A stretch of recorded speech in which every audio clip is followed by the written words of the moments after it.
नाम इला क्रांति और आज मैं आप सभी के लिए लेकर के आई हूं एक नया चैप्टर जिसका वन शॉट आज मैं आप लोगों को देने वाली हूं, जिसका नाम है चुंबकत्व एवं द्रव्य, मैग्नेटिज्म एंड मैटर। बहुत ही मजेदार और इंपॉर्टेंट टॉपिक। वैसे हम लोगों ने गतिमान आवेश तथा चुंबकत्व बहुत अच्छे से कवर कर लिया है। आज एक ही वन शॉट में ये पूरा चैप्टर हम लोग बहुत ही इंटरेस्टिंग तरीके से कवर करने वाले हैं, इसीलिए शुरू से लेकर आखिरी तक आप सभी बच्चों को क्लास में बने रहना है। इस वीडियो की लिंक ज्यादा से ज्यादा दोस्तों को फटाफट से शेयर कर दो, जल्दी से बुला लो सारे दोस्तों को। इंस्टा में, व्हाट्सएप में, टेलीग्राम में, हर जगह इस वीडियो की लिंक शेयर कर डालनी है। और जो बच्चे इस चैनल पर नए आए हैं सभी बच्चों को इस चैनल को सब्सक्राइब जरूर करना है, इस वीडियो को लाइक जरूर करना है और सब्सक्राइब करने के बाद बेल आइकॉन हिट करना नहीं भूलना है। शुरू कर रहे हैं हम आज की क्लास, और आज की क्लास शुरू करने से पहले फटाफट से मैं आप लोगों को बताना चाहूंगी कि कौन कौन से टॉपिक्स हम इस चैप्टर में, इस वन शॉट में कवर करने वाले हैं,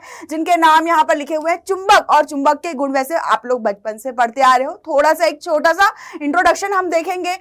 चुंबकीय द्विध्रुव और द्विध्रुव आघूर्ण, ये आप लोगों के लिए काफी ज्यादा इंटरेस्टिंग चीज है क्योंकि आप लोगों ने विद्युत द्विध्रुव आघूर्ण पढ़ा है। आज आप लोग विद्युत द्विध्रुव के साथ साथ चुंबकीय द्विध्रुव और द्विध्रुव आघूर्ण पढ़ने वाले हो। परिक्रमण करते इलेक्ट्रॉन का चुंबकीय द्विध्रुव आघूर्ण, ठीक है। जैसे हम लोगों ने जो है इसके पहले विद्युत द्विध्रुव आघूर्ण का जो भी है डिटेल्स में अक्षीय निरक्षीय स्थितियां जो है हम लोगों ने पढ़ा है, उसी तरीके से आज यहां पर हम लोगों को जो है चुंबक के लिए सारा कुछ पढ़ना है। चुंबकीय क्षेत्र और चुंबकीय क्षेत्र की तीव्रता हम लोगों को देखनी है। यहां पर अक्षीय और निरक्षीय स्थिति में भी हम क्या करेंगे, इस चुंबकीय क्षेत्र की हम तीव्रता जो है बिल्कुल हम फॉर्मूला देखेंगे। जैसे हम विद्युत द्विध्रुव के अक्षीय और निरक्षीय स्थिति करते थे, बिल्कुल सेम उसी तरह से आप लोगों को यहां पर चुंबकीय के लिए, चुंबकीय द्विध्रुव के लिए भी अक्षीय और निरक्षीय स्थिति आप लोगों को करना होगा। चुंबकीय क्षेत्र में चुंबक को घुमाने में किया गया कार्य और स्थितिज ऊर्जा कैसे निकालते हैं। जैसे कि हम लोगों ने विद्युत क्षेत्र में हम लोगों ने बल आघूर्ण निकाला था और उसके लिए ऊर्जा निकाली थी, स्थितिज ऊर्जा का सूत्र निकाला था, बिल्कुल वैसा ही है। इसलिए आप लोगों को बहुत ही ज्यादा आसान लगेगा क्योंकि ऑलरेडी आप लोग इसके पहले ही जब आप लोगों ने जो है विद्युत क्षेत्र के बारे में जब पढ़ा था तो ये सारे रिलेटेड टॉपिक्स आप लोग ऑलरेडी विद्युत क्षेत्र के टॉपिक में जो है कर चुके हो, ठीक है। तो ये टॉपिक्स था जो आज हम कवर करने वाले हैं। और चुंबक, वैसे बचपन में आप लोगों ने मैग्नेट से काफी ज्यादा खेला होगा और वैसे मैग्नेट चीज ही काफी ज्यादा इंटरेस्टिंग है। और मतलब जितने भी जादूगर होते हैं ना, ये सारे के सारे जादूगर जो है ना, ये सारे मैग्नेटिज्म का ही इस्तेमाल करते हैं, जो कि हम लोगों को बहुत इंटरेस्टिंग लगता है, बहुत मजा आता है। क्या कभी आप लोगों ने बचपन में कोई मैजिक शो देखने गए थे? हाँ कि ना? जल्दी से कमेंट में लिख करके बताना है। बिल्कुल ये सारे मैजिशियन जिस तरीके से ये मतलब देखो, वहां पर भी साइंस है, एक्चुअली में फिजिक्स है आपकी, जिसको वो बहुत ही इंटरेस्टिंग तरीके से जब रिप्रेजेंट करते हैं तो आप सभी को बहुत ही ज्यादा मजा आता होगा। और आज की क्लास में भी इसी तरह से आप सभी बच्चों को बहुत ज्यादा मजा आने वाला है। देखो काफी इंटरेस्टिंग चीजें हैं। देखो इस तरीके से जो है बहुत जितने भी इंडस्ट्रियल एरियाज होते हैं वहां पर ये जो हम मैग्नेटिज्म और मैटर जो चैप्टर हम पढ़ने वाले हैं, है ना, ये सारे जो लॉजिक्स है, ये सारे फेनोमेना जो है चुंबक के, ये सारे कॉन्सेप्ट, सोच रहे हो इतने बड़े बड़े मशीन्स जो हम बनते हैं यहाँ पर, ये सारे जितने भी प्रोसेस होते हैं इंडस्ट्रियल एरिया में, है ना, वहां पर इस्तेमाल किए जाते हैं। देखो इस तरीके से बहुत बड़ी बड़ी इंडस्ट्रीज होती है जहां पर मतलब बहुत मैकेनिकल चीजें, मतलब कि जो भी आप लोगों ने 11th क्लास में पढ़ा होगा, बहुत सारे कॉन्सेप्ट आप लोगों ने घूर्णी गति और घूर्णी गति के अलावा वृत्तीय गति और बहुत सारे कॉन्सेप्ट आप लोगों ने जो है गति के नियम या उन चैप्टर में, घर्षण चैप्टर में आप लोगों ने देखा होगा, ठीक है। वहां पर जो मतलब कि ये इन मशीन्स में जो वो सारी चीजें होती है, उन पर जो विद्युत चुंबकीय जो फेनोमेना लगते हैं वो आप लोग जो है आज क्लास 12th में पढ़ रहे हो और बिल्कुल इस चैप्टर में पढ़ोगे। काफी इंटरेस्टिंग चीजें हैं और भी खूबसूरत पिक्चर्स मैं आप लोगों को दिखाऊंगी। आई थिंक आप लोगों ने कभी सोचा भी नहीं होगा कि जो चैप्टर्स हम 12th क्लास में पढ़ रहे हैं, जो चैप्टर हम लोगों ने 11th में ऑलरेडी पढ़ रखा है, उसका इस्तेमाल इंडस्ट्री में किस तरह से किया जाता है। भाई बहुत काम की चीज है, बहुत ज्यादा काम की चीज है जो आप लोग पढ़ने जा रहे हो, ठीक है। तो शुरू करते हैं चुंबक तथा इसके गुण से। भाई चुंबक, बिल्कुल आप देख रहे हो यहाँ पर पिक्चर में, लोहे और लौह तत्व जहां जहां पर होता है, लोहा, निकेल, कोबाल्ट, इस तरह की चीजों को क्या करता है, अपनी ओर आकर्षित करता है। तो वह पदार्थ जो क्या करता है, चुंबकीय वस्तु जैसे कि लोहा, कोबाल्ट और निकेल जैसी चीजों को क्या कर लेते हैं, अपनी ओर आकर्षित कर लेते हैं, चुंबक कहलाते हैं। और चुंबक के चुंबक में क्या होता है, वस्तुओं को आकर्षित और प्रतिकर्षित करने का गुण पाया जाता है। लौह चुंबकीय पदार्थ को क्या करेंगे, चुंबक जो है आकर्षित करेंगे, पर लेकिन जो लौह चुंबकीय पदार्थ नहीं है उनको आकर्षित नहीं भी करेंगे। और मतलब अगर विपरीत ध्रुव है, ध्रुव किसको बोलते हैं इसके बारे में भी हम बात करेंगे, तो वहां पर प्रतिकर्षण का गुण भी देखा जाता है। फिलहाल यहाँ पर मैग्नेट जो है लोहे से बनी चीजों को क्या कर रहा है, आकर्षित कर रहा है, और थोड़ी देर के लिए ये लोहे से बनी चीजें, लौह चुंबकीय पदार्थों को क्या करता है, लोहे से बनी पदार्थों को थोड़ी देर के लिए चुंबक बना देता है। जैसे ये पिन अगर इस चुंबक में चिपक गया है तो इस पिन में भी चुंबकीय गुण आ गए हैं, यह भी क्या करेगा, एक चुंबक की तरह कार्य करेगा। ऐसे तो हम लोगों ने गतिमान आवेश तथा चुंबकत्व वाला जो चैप्टर पढ़ा है वहां पर हम लोगों ने परिनालिका के बारे में ऑलरेडी पढ़ा है, टोरॉइड के बारे में ऑलरेडी पढ़ा है। वो जो है अस्थायी चुंबक है। कैसे चुंबक है, अस्थायी चुंबक है। जब हम उनमें जो है तार को एक कुंडली की तरह हम लपेटते हैं और उसमें हम जब विद्युत धारा का प्रवाह करवाते हैं तो वहां पर चुंबकीय गुण देखे जाते हैं, चुंबकत्व वहां पर उत्पन्न हो जाता है। और जैसे ही हम विद्युत धारा का प्रवाह बंद कर देते हैं वैसे ही वहां पर चुंबकीय गुण जो है खत्म हो जाते हैं। अस्थायी चुंबक, इसका मतलब यह है चुंबक एक प्रकार का नहीं है, चुंबक के कई प्रकार है। और क्या क्या प्रकार है इसके बारे में हम लोग जान लेते हैं। सबसे पहले तो भाई प्रकृति में आपको पता है, आप लोगों ने सोशल साइंस में पढ़ा होगा छोटी कक्षाओं में, खनिज पदार्थ, लवण पदार्थ और बहुत सारे पदार्थ होते हैं जो कि हमारी प्रकृति में पाए जाते हैं। तो ये लौह चुंबकीय पदार्थ जो है ये भी जो है प्राकृतिक अवस्था में पाए जाते हैं। और बिल्कुल मतलब इनका शेप अगर मैं बताऊं तो सिंपली इस तरीके से किसी शेप में होता है। और मतलब इसका जो है ना, इसमें मतलब कि आकर्षण का गुण थोड़ा कम पाया जाता है। इसको ना प्रॉपर कृत्रिम रूप से जब बनाया जाता है ना, तब जाकर के ये जो कृत्रिम चुंबक है स्थायी चुंबक के रूप में जो हम लोगों को मिलता है, ये असली काम की चीज है। यहाँ इसके पहले जो मैंने आपको पिक्चर दिखाई है ये आपका जो है कृत्रिम चुंबक है, कृत्रिम में स्थायी चुंबक है जिसमें चुंबकत्व का गुण स्थायी रूप से प्राप्त होता है। जैसे कि मैंने आप लोगों को बहुत सारे, इसके पहले ये बहुत सारे जितने भी मैंने आप लोगों को इसके एप्लीकेशंस आप लोगों को दिखाए ना, यहां पर स्थायी चुंबक का इस्तेमाल किया जा रहा है, कृत्रिम रूप से बना हुआ स्थायी चुंबक का। तो बहुत सारे ऐसे जगह हैं जहां पर बिल्कुल ये देखो बिल्कुल स्थायी चुंबक होते हैं कृत्रिम रूप से। आप लोग बचपन में जो खेलते रहे होगे ना, वो भी एक स्थायी चुंबक ही है।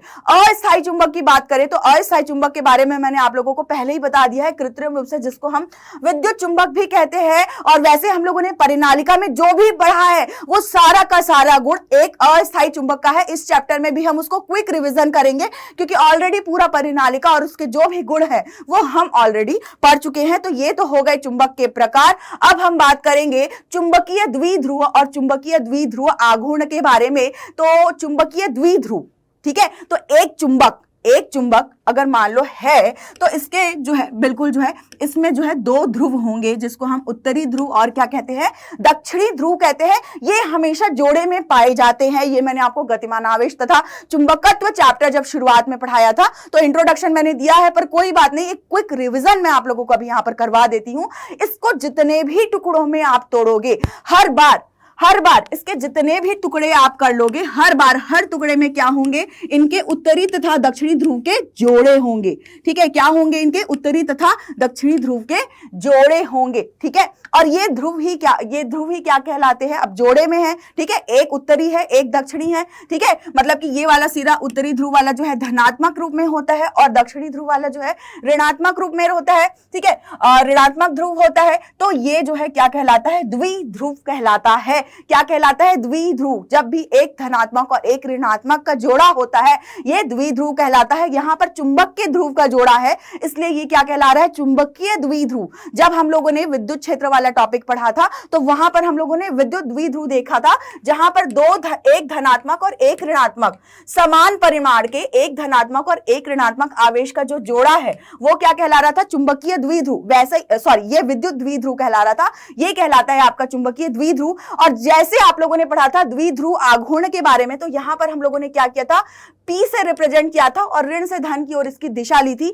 वैसे ही यहां पर भी आपको जो है रिप्रेजेंट करना है, ये होगा कैपिटल M से रिप्रेजेंट, पर इसकी जो दिशा होगी वो ऋणात्मक ध्रुव से धनात्मक ध्रुव की तरफ ही होगा जैसे आपका विद्युत द्विध्रुव आघूर्ण में होता है। और परिभाषा क्या पढ़ी थी आप लोगों ने, एक ध्रुव का आवेश है ना, और इनके बीच की लंबवत दूरी, ठीक है। और यहां पर भी, यहां पर जो है, यहां पर आपको एक चेंजेस देखने के लिए मिलेगा। यहां पर ध्रुव प्रवणता होती है। क्या होती है? ध्रुव प्रवणता। ध्रुव प्रवणता का मतलब क्या? प्रबलता, सॉरी, ध्रुव प्रबलता। इस ध्रुव प्रबलता का मतलब, पहले तो इसको स्मॉल एम अक्षर से प्रदर्शित करते हैं, जिसका मतलब ये होता है कि यहां पर जो चुंबक के ध्रुव होते हैं ना, इन चुंबक के किनारों पर कितना प्रबल चुंबकत्व होता है, मतलब कितनी चुंबकत्व की प्रबलता होती है, ये क्या कहलाती है? ध्रुव प्रबलता कहलाती है, जिसको स्मॉल एम अक्षर से प्रदर्शित किया जाता है। और इधर धनात्मक है तो इधर प्लस एम, और इधर क्या है? ऋणात्मक है तो इधर माइनस एम। इस तरीके से ध्रुव प्रबलता होती है। और यहां पर जब हम चुंबकीय द्विध्रुव आघूर्ण को लिखेंगे तो यहां पर हम लिखेंगे चुंबकीय द्विध्रुव आघूर्ण बराबर एक ध्रुव की ध्रुव प्रबलता और इनके बीच की लंबवत दूरी, इनके बीच की लंबवत दूरी को हम यहाँ पर 2L ले लेते हैं। यहाँ पर हमने 2A लिया था, यहाँ पर हम 2L ले लेते हैं। तो बिल्कुल हम रिलेट करके पढ़ सकते हैं, और रिलेट करके पढ़ सकते हैं, जैसे कि हम लोगों ने विद्युत क्षेत्र में अक्षीय और निरक्षीय स्थिति जैसे पढ़ा था ना, तो उसके लिए जो भी फॉर्मूले थे, जहां जहां पर हम लोगों ने यहाँ पर विद्युत द्विध्रुव आघूर्ण का इस्तेमाल किया था, वहां पर आप लोगों को क्या करना है? चुंबकीय द्विध्रुव आघूर्ण का इस्तेमाल करना है। और यहां पर ये चुंबकीय द्विध्रुव आघूर्ण भी कैसी राशि होती है? सदिश राशि होती है। कैसी राशि होती है? सदिश राशि होती है। ठीक है, फटाफट से आप नोट कर सकते हैं, जल्दी से क्विक यहां पर नोट बना सकते हैं आप लोग।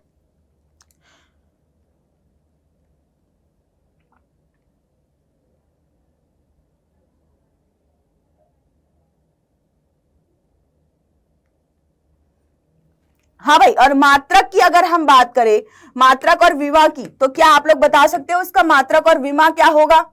मात्रक और विमा क्या होगी इसकी, ये आप लोगों को बताना है, फटाफट से बताना है। क्या होगा मात्रक और क्या होगी विमा? क्या होगा भाई? जल्दी से कोई बता सकता है? कमेंट में लिख करके आपको बताना है।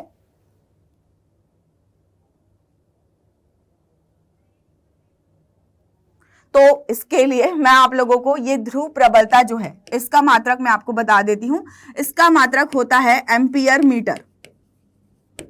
ठीक है, इसका मात्रक क्या होता है? Ampere metre. शॉर्ट में लिख देते हैं, बेहतर है, एम्पियर मीटर होता है। ठीक है, और यहां पर हम एक लंबाई का इस्तेमाल कर रहे हैं, यहां पर इसका मात्रक क्या हो जाएगा?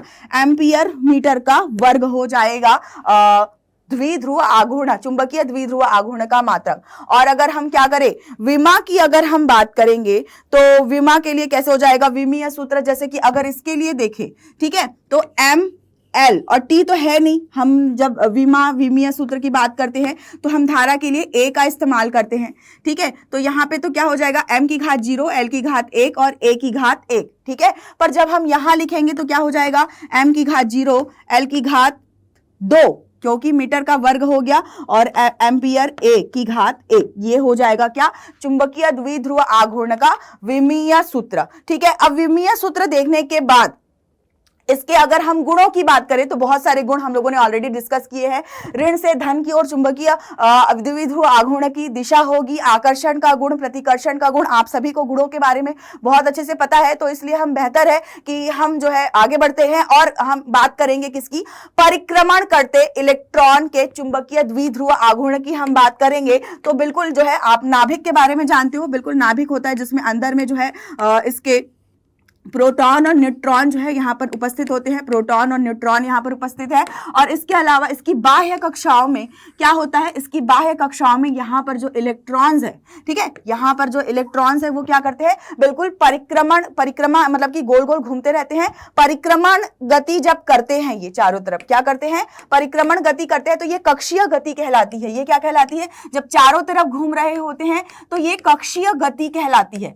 और इसके अलावा जब ये चारों तरफ घूम रहे होते हैं ना, जैसे पृथ्वी सूर्य के चारों ओर चक्कर लगाती है, पर पृथ्वी सूर्य के चारों ओर चक्कर लगाने के साथ साथ अपने अक्ष के परितः भी घूमती है। आप लोगों ने घूर्णी गति के बारे में क्लास 11th में आप लोगों ने पढ़ा होगा। ठीक इसी तरीके से जो इलेक्ट्रॉन्स नाभिक के चारों तरफ घूमते रहते हैं, ये इलेक्ट्रॉन्स भी क्या करते हैं? इस तरीके से चारों तरफ परिक्रमा तो करते हैं, जो कि कक्षीय गति कहलाती है, पर साथ ही साथ ये अपने अक्ष के परितः चारों तरफ घूर्णी गति भी करते हैं, चक्रण गति जिसको बोलते हैं। और इसको चक्रण गति को जो है अंग्रेजी में कहा जाता है स्पिनिंग मोशन। चक्रण गति क्या बोला जाता है? Spin motion. ठीक है, तो कई बार स्पिनिंग वर्ड भी आप लोगों को कहीं पर सुनने के लिए मिल सकता है, तो बिल्कुल आप लोग जो है इसका नाम याद रख सकते हो, चक्रण गति का। और क्योंकि यहां पर यहाँ पर मतलब इस तरीके से हो क्या रहा है, ये जो इलेक्ट्रॉन है, ये इलेक्ट्रॉन चारों तरफ घूम रहा है, साथ ही साथ चक्रण गति भी कर रहा है, जिसकी वजह से यहाँ पर क्या उत्पन्न होता है, यहाँ पर उत्पन्न होता है चुंबकीय द्विध्रुव आघूर्ण उत्पन्न होता है, क्योंकि जब यहाँ इस तरीके से घूम रहा होता है तो इसकी दिशा होगी इधर, ठीक है, इसकी दिशा होगी यहां से, ये देखो ऐसे इस तरीके से, और इसकी दिशा होगी इधर, ठीक है। तो इस तरीके से जब दिशा होगी तो आप देख सकते हो यहाँ और यहाँ जो है विपरीत दिशा में है, तो यहाँ पर भी द्विध्रुव बनते हैं और बिल्कुल चुंबकीय द्विध्रुव आघूर्ण यहाँ पर जो है हम लोगों को मिलता है। फटाफट से आप लोग जो है डायग्राम बना सकते हैं। और यहाँ पर जब चक्रण गति करता है, ठीक है, तो ये जो है चुंबकीय क्षेत्र उत्पन्न कर रहा है, क्या उत्पन्न कर रहा है, चुंबकीय क्षेत्र उत्पन्न कर रहा है।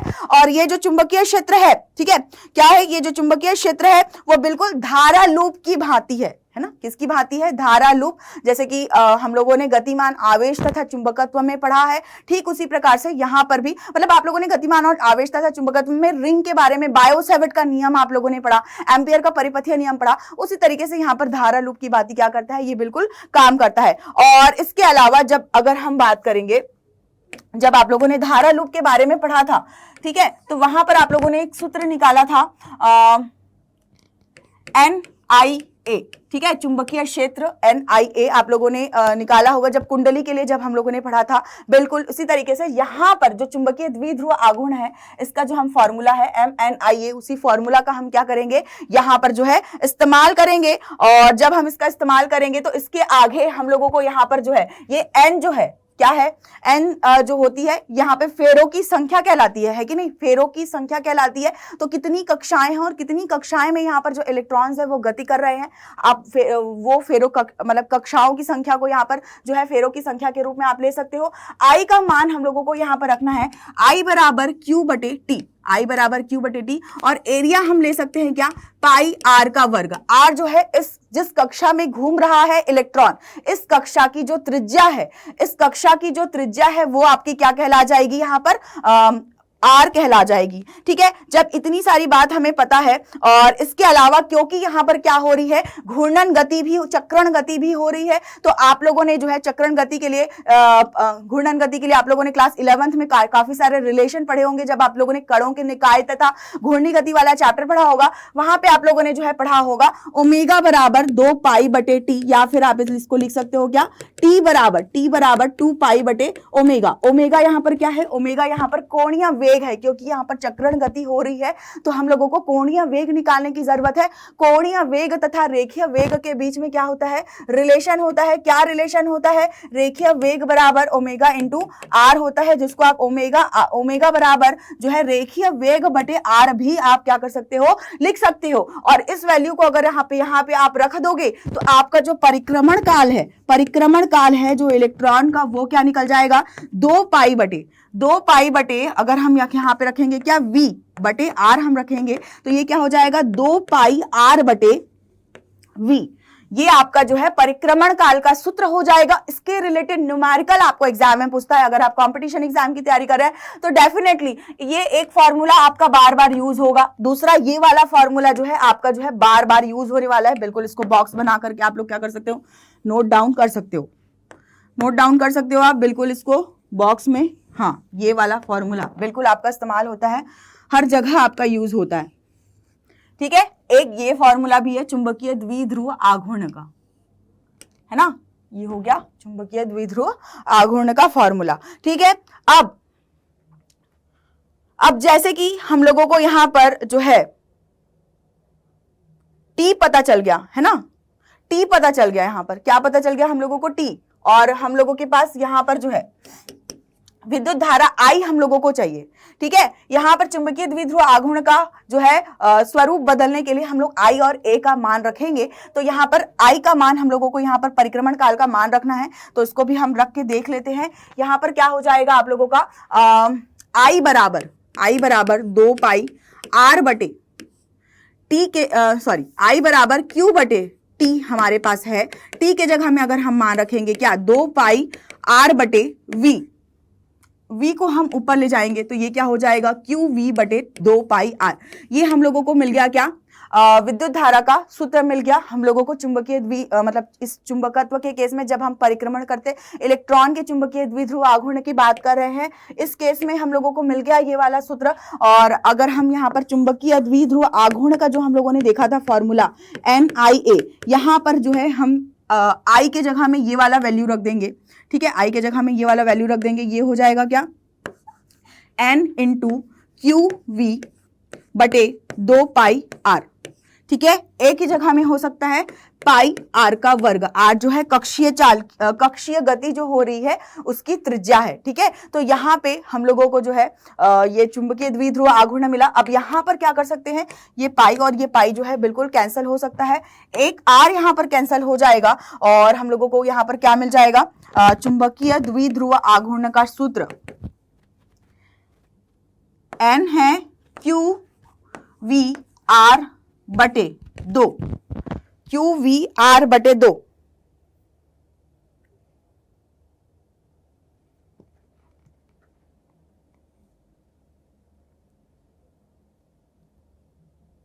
हाँ बिल्कुल QVR बटे 2। और यहाँ पर अगर आप n की संख्या, अगर यहाँ पे QVR बटे 2 n है, यहाँ पर अगर n की संख्या 1 है तो n की संख्या 1 के लिए आपका यहाँ पर चुंबकीय द्विध्रुव आघूर्ण क्या हो जाएगा, QVR बटे 2, ठीक है। तो ये आप नोट कर सकते हो फटाफट से, ये चुंबकीय द्विध्रुव आघूर्ण का जो है सूत्र निकल गया परिक्रमण करते हुए इलेक्ट्रॉन के लिए। किसके लिए, परिक्रमण करते हुए इलेक्ट्रॉन के लिए। और वैसे यहाँ पर जब कक्षीय गति के साथ साथ अगर चक्रण गति हो रही है तो और भी कुछ कॉन्सेप्ट्स है जो आप लोगों को याद रख लेने चाहिए, ध्यान मतलब बिल्कुल याद कर लेने चाहिए। कौन कौन से कॉन्सेप्ट्स है, वो जो कॉन्सेप्ट आप लोग कणों के निकाय तथा घूर्णी गति में आप लोगों ने पढ़ा है, बिल्कुल वही कॉन्सेप्ट्स यहाँ पर परिक्रमण करते हुए इलेक्ट्रॉन के चुंबकीय द्विध्रुव आघूर्ण के लिए आप लोगों को जो है यहाँ पर इस्तेमाल हो रहा है। तो उसमें एक और कॉन्सेप्ट था जिसका नाम है कोणीय संवेग, जो कि एक सदिश राशि होती है। और इस कोणीय संवेग का फॉर्मूला हम लोगों को मिल रहा था MVR, जब हम घूर्णी गति के बारे में पढ़ रहे थे। बिल्कुल यहाँ पर जिस इलेक्ट्रॉन की हम बात कर रहे हैं, तो यहाँ पर इस इलेक्ट्रॉन में भी क्या हो रहा है, आवेश का घूर्णन गति हो रहा है, अक्ष के परितः यहाँ पर घूम रहा है। तो यहाँ पर जो है अक्ष के परितः जो कोणीय संवेग है, अक्ष के परितः कोणीय संवेग जो है इलेक्ट्रॉन का जो द्रव्यमान है m, इलेक्ट्रॉन का द्रव्यमान m, और ये r और ये v वेग से घूम रहा है, जिसको हम अरेंज करके लिख सकते हैं MVR। ये हो गया क्या, परिक्रमण करते हुए इलेक्ट्रॉन का कोणीय संवेग हो गया, ठीक है। अब ये जो कोणीय संवेग का हम लोगों ने फॉर्मूला लिखा है ना, ये तो हो गया। इसको आप इक्वेशन, वैसे हम सारे इक्वेशंस में इक्वेशन नंबर डाल देते हैं तो ज्यादा बेटर होगा। सबसे पहले इसमें हम डाल देते हैं इक्वेशन नंबर 1, ठीक है। उसके बाद हम इसमें लिख देते हैं यहाँ पर इक्वेशन नंबर 2, ठीक है। इसके बाद यहाँ पर ये वाला जो रिलेशन मिला है हम इसमें लिख देते हैं इक्वेशन नंबर 3, और यहाँ पर ये जो है कोणीय संवेग का रिलेशन, इसमें हम लिख देते हैं इक्वेशन नंबर 4। अब ज्यादा बेटर होगा, इक्वेशन नंबर हम लोगों ने डाल दिया है, ठीक है। अब जो हम लोगों ने इक्वेशन नंबर 3 और इक्वेशन नंबर 4 जो हम लोगों ने निकाला है, ठीक है, इक्वेशन नंबर 3 और इक्वेशन नंबर 4 जो हम लोगों ने निकाला है, यहाँ हम लोग क्या करेंगे, ये 3 नंबर वाले इक्वेशन को हम एक बार लेते हैं, फिर से लिख लेते हैं m बराबर QVR बटे 2। और हम क्या करेंगे, इसमें अगर हमको इस फॉर्मूले को कोणीय संवेग के रूप में लिखना है तो क्या लगता है आपको, कमेंट में लिख करके आपको बताना है क्या लगता है कि अगर हम लोगों को ये फॉर्मूला जो है इस कोणीय संवेग के रूप में अगर लिखना है हमको तो क्या करना चाहिए। क्या हम यहाँ पर जो है ध्रुव प्रबल मतलब कि यहाँ पर जो है m बटे m, ठीक है, m बटे m जो मतलब कि यहाँ पर इलेक्ट्रॉन का द्रव्यमान है, ठीक है, m बटे m ऊपर और नीचे अंश और हर में गुणा कर सकते हैं। हाँ बिल्कुल कर सकते हैं, क्यों नहीं कर सकते हैं, कर सकते हैं भाई। अगर हम इस तरीके से गुणा करेंगे तो आप देख सकते हो यहाँ पर हम लोगों को क्या मिल रहा है, MVR मिल रहा है। क्या हम यहाँ पर MVR के जगह में कोणीय संवेग L रख सकते हैं। कोणीय संवेग L कैसे होता है, क्या होता है, एंड मैं ये कंसिडर करके चल रही हूं कि आप लोगों को पहले से आता है और आना चाहिए। अगर नहीं आता है तो आपको जो है बिल्कुल 11th को वापस से थोड़ा सा रिवाइज करने की जरूरत है, जरूर कर लेना। हाँ कि ना जल्दी से कमेंट में लिख करके आपको बताना है फटाफट से। यहां पर हम लिख लेंगे क्या, QL बटे 2m, ये हम लोगों को मिल गया द्विध्रुव आघूर्ण और कोणीय संवेग के बीच का रिलेशन हम लोगों को मिल गया। और ये रिलेशन भी इंपॉर्टेंट है क्योंकि इसके रिलेटेड जो है आप लोगों को एग्जाम में पूछा जाता है न्यूमेरिकल, और इसको अगर हम सदिश रूप में व्यक्त करेंगे तो बिल्कुल इस तरीके से आवेश तो जो होता है अदिश राशि होती है, पर कोणीय संवेग हमारी सदिश राशि है, इसको जो है हम सदिश रूप में इस प्रकार से हम व्यक्त कर सकते हैं। इसको भी हम इक्वेशन नंबर डाल लेते हैं, इसको भी हम इक्वेशन नंबर डालेंगे, क्या 5 नंबर इक्वेशन डालेंगे। ठीक है, जल्दी से फटाफट से नोट कर लो, सारी इंपॉर्टेंट चीजें मैंने आप लोगों को यहां पर बताई हुई है। ठीक है,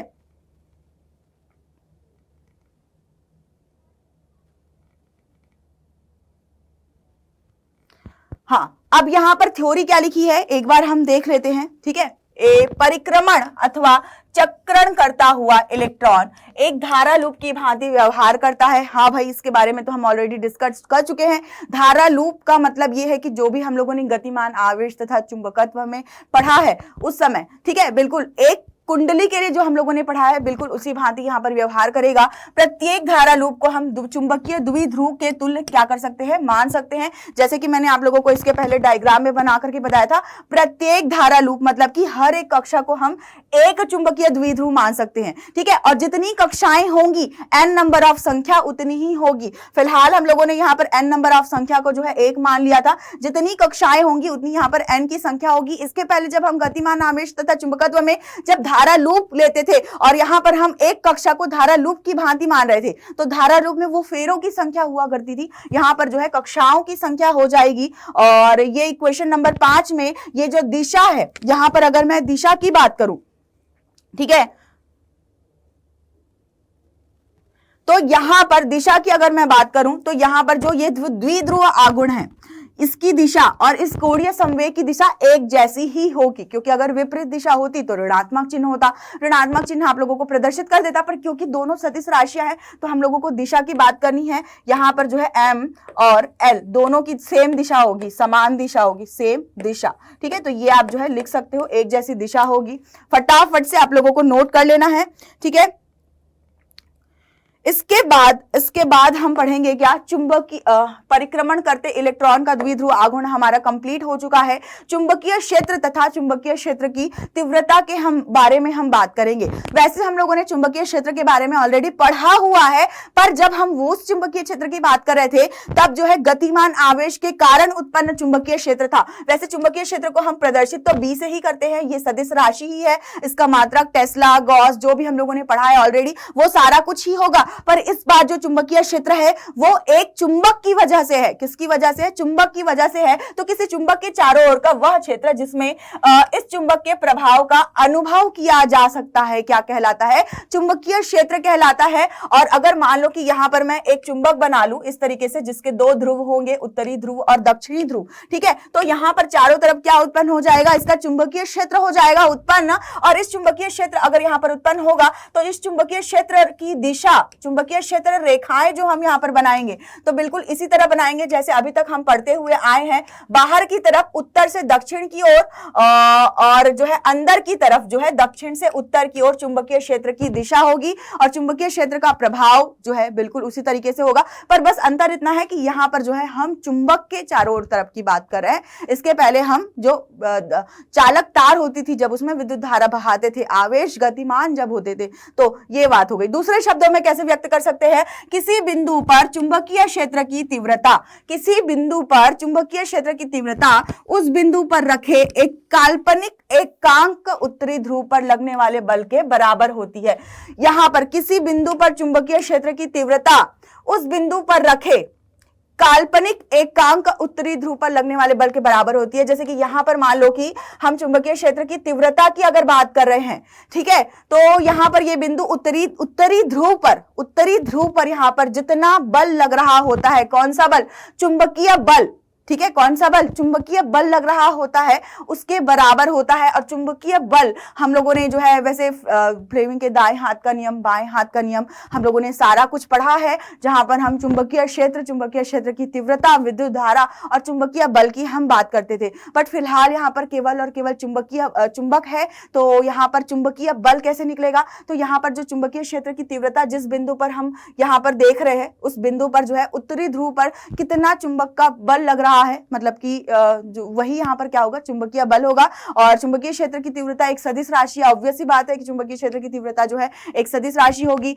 और इसका मात्रक वही होगा, सब कुछ टेस्ला वगैरह जो भी हम लोगों ने इसके पहले पढ़ रखा है, ठीक है। और यहाँ पर ये डायग्राम भी आप लोगों को बनाना होगा चुंबक के लिए, उत्तरी ध्रुव और दक्षिणी ध्रुव, बाकी सारी चीजें वही है। बस यहाँ पर ये है कि यहाँ पर हमको ये समझना है कि जो दो सजातीय ध्रुव होते हैं, जैसे कि यहाँ पर अगर मान लो कि क्या है, एक उत्तरी ध्रुव है और एक दक्षिणी ध्रुव है, तो क्या होगा कि दो सजातीय ध्रुव जो है एक दूसरे को क्या करेंगे, यहाँ पर प्रतिकर्षित करेंगे। और दो विजातीय ध्रुव अगर हैं, क्या है, दो विजातीय मतलब कि एक उत्तरी और एक दक्षिणी अगर है ना, एक उत्तरी और एक दक्षिणी अगर है, तो यहाँ पर क्या देखा जाएगा, आकर्षण का गुण देखा जाएगा। और जो भी बाकी सारी डिटेल्स है ऑलरेडी हम गतिमान आवेश तथा चुंबकत्व में पढ़ चुके हैं, एंड आप लोगों को वो सारी चीजें जो है बिल्कुल पता होनी चाहिए।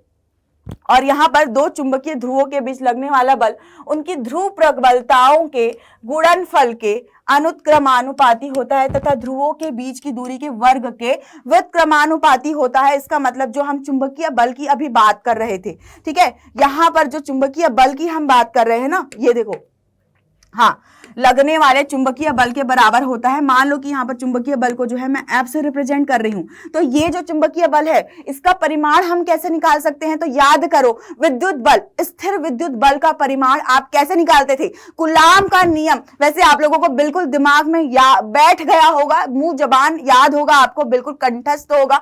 जैसे हम स्थिर विद्युत बल निकालते थे तो वहां पर आवेश की वजह से निकालते थे, उसी तरीके से हम यहाँ पर क्या करेंगे, ध्रुव प्रबलता की वजह से निकालेंगे। जैसे कि यहाँ पर जो है एक चुंबक यहाँ पर रखा हुआ है जिसका एक उत्तरी ध्रुव एक दक्षिणी ध्रुव यहाँ पर है, इसकी जो उत्तरी ध्रुव की ध्रुव प्रबलता है वो +m और दक्षिणी ध्रुव की ध्रुव प्रबलता है वो जो है ऋण m, यहाँ पर हम -m जो है यहाँ पर लिखेंगे। और यहाँ पर हम लोगों को इसके लिए चुंबकीय बल अगर ज्ञात करना है, तो चुंबकीय बल ज्ञात करने के लिए कूलाम के नियम के अनुसार बिल्कुल वैसा ही होगा कि यहाँ पर जो है ये ध्रुव प्रबलता के गुणनफल के समानुपाती होगा और इनके बीच का दूरी, इनका बीच का दूरी जो है, मान लो कि हम यहाँ पर इनका बीच का दूरी r कंसीडर कर लेते हैं, ठीक है, तो बीच की दूरी के वर्ग के क्या होगा, व्युत्क्रमानुपाती होगा, जैसे कि कूलाम के नियम के अनुसार दो आवेशों के लिए हुआ करता था, यहाँ पर दो मतलब कि यहाँ पर ध्रुव प्रबलता के लिए होगा, ठीक है। अब यहाँ पर जब हम क्या करेंगे, क्योंकि चुंबक है, समानुपाती चिन्ह को सबसे पहले तो दोनों को मर्ज कर देते हैं, मर्ज करके लिखेंगे तो क्या हो जाएगा, चुंबकीय बल m1 m2 बटे r का वर्ग हो जाएगा। अगर हम समानुपाती का चिन्ह हटाएंगे तो चुंबकत्व के केस में क्या होता है भाई, नियतांक μ0/4π क्या होता है। अच्छा, विद्युत के केस में क्या होता है, कमेंट में लिख करके बताना है, जल्दी से फटाफट अभी कमेंट में लिख करके बताना है। विद्युत के केस में क्या होता है, चुंबक के केस में μ0/4π होता है और यहाँ पर m1 m2 बटे r का वर्ग। तो ये मिल गया आप लोगों को क्या, चुंबकीय बल, क्या मिल गया, चुंबकीय बल, ठीक है। फटाफट से नोट कर लो चुंबकीय बल के बारे में। और यहाँ पर जो है म्यू जो है, μ0 जो है उस केस में है अगर मान लो कि वायु या निर्वात है, इस केस में है अगर वायु या निर्वात ना हो तो उस केस में जो है हम चुंबकीय बल का फॉर्मूला क्या लिख सकते हैं, μ/4π और यहाँ पे ध्रुव प्रबलता m1 m2 बटे r का वर्ग हो जाएगा, ठीक है। ये कब के केस में, अगर मान लो कि यहाँ पे वायु या निर्वात ना होकर के कोई और माध्यम है। और यहाँ पर ये जो म्यू है, म्यू बराबर क्या होता है, μ0 और μr का जो है गुणनफल होता है। ये चुंबकीय क्षेत्र की चुंबकशीलता और बिल्कुल माध्यम की चुंबकशीलता, निर्वात की चुंबकशीलता, आई होप आप लोगों को पता है, ठीक है। सारी चीजें ये सब हम ऑलरेडी डिस्कस कर चुके हैं। और यहाँ पर ये चुंबकीय क्षेत्र की तीव्रता, चुंबकीय क्षेत्र के लिए हम चुंबकीय बल हम यहाँ पर ज्ञात कर चुके हैं। जल्दी से फटाफट से आप लोगों को नोट करना है। इसके बाद जो चुंबकीय बल है, ठीक है, इसके बाद ये जो चुंबकीय बल है यहाँ पर, ठीक है, इसको नोट कर लो भाई जल्दी से फटाफट से।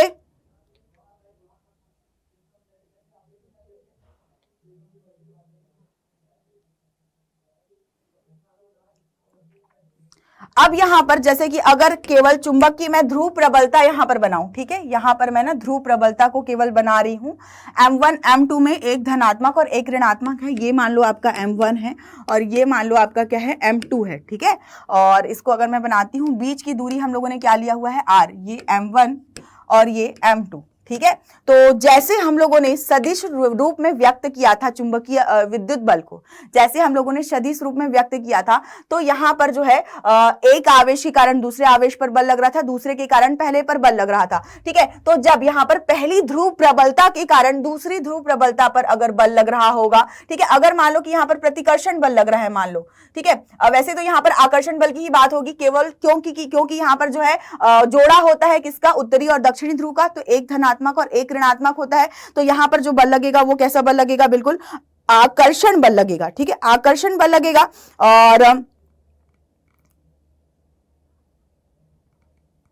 आकर्षण बल लगेगा अगर इस M1 के कारण इस M2 पर बल लगा, क्या, अगर M1 के कारण इस M2 पर जो बल लगेगा, ठीक है, इसको हम क्या करेंगे, यहां पर जो है इसको बिल्कुल हम F12 से प्रदर्शित करेंगे। M2 के कारण अगर M1 पर बल लगेगा तो यहां पर जो है इसको हम M21 से प्रदर्शित करेंगे, ठीक है, M21 से प्रदर्शित करेंगे। और बिल्कुल जैसे हम लोगों ने सदिश रूप में व्यक्त किया था विद्युत बल के केस में, वैसे ही सारी चीजों को आप लोगों को यहां पर क्या करना है, व्यक्त करना है, ठीक है।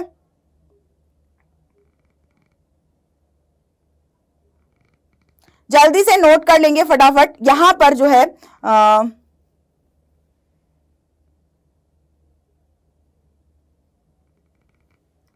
यहां पर इस चीज को हम एक बार फिर से देख लेते हैं, इस चीज को हम एक बार फिर से देख लेते हैं, ठीक है। यहां पर हो सकता है कि यहां पर F12 और F1 में आप लोगों को कंफ्यूजन हो, ठीक है। जैसे कि ये चीज आप लोग अगर नोट कर लियो ना, एक बार हम इसको फिर से देखते हैं। यहां पर ये हो गया हमारा, मान लो कि एक ध्रुव प्रबलता, इसको मैंने लिख दिया M1, ठीक है, इसको मैंने लिख दिया क्या, M2, और इन दोनों के बीच की दूरी क्या लिख दिया मैंने, R लिख दिया, ठीक है।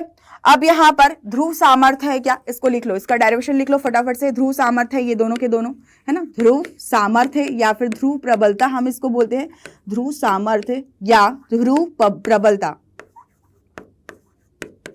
अब जैसे कि मैंने आप लोगों को बताया था चुंबकीय क्षेत्र की तीव्रता के बारे में, तो चुंबकीय क्षेत्र की तीव्रता को हम B से रिप्रेजेंट करते हैं। तो यहाँ पर दोनों ही बिंदु पर, यहाँ पर इन दोनों M1 और M2 पर इनकी जो है चुंबकीय क्षेत्र की तीव्रता भी होगी। तो इनकी तीव्रता अगर B1 और B2 है, इनकी तीव्रता अगर B1 और B2 है, तो M1 के कारण यहां पर M2 पर जो चुंबकीय बल लग रहा है ना, M1 के कारण M2 पर चुंबकीय बल, उसकी दिशा हम यहां पर रखेंगे, ठीक है, उसकी दिशा मतलब बिल्कुल यहां पर इस दिशा में R दूरी पर लग रही है, कितनी दूरी पर लग रही है, R दूरी पर, और इसको हम रिप्रेजेंट करेंगे F21 से। तो प्लीज इसके पहले जो मैंने बताया उसको आप लोगों को करेक्ट कर लेना है, वहां पर थोड़ा सा जो है मिसमैच हो गया था और इसीलिए मैंने आप लोगों को ये चीज फिर से बताई है। यहाँ पर जो भी आप लोगों ने नोट किया है, इसके बाद जब हम इसको सदिश रूप में व्यक्त कर रहे हैं तो सबसे पहले हम दोनों की ध्रुव प्रबलता लिखे हैं, दोनों की विद्युत क्षेत्र की चुंबकीय क्षेत्र की यहाँ पे हम लोगों ने तीव्रता की बात करी है। इसके बाद हम लोगों ने यहाँ पर F21 जो लिखा है, M1 के कारण R दूरी पर, M1 के कारण R दूरी पर चुंबकीय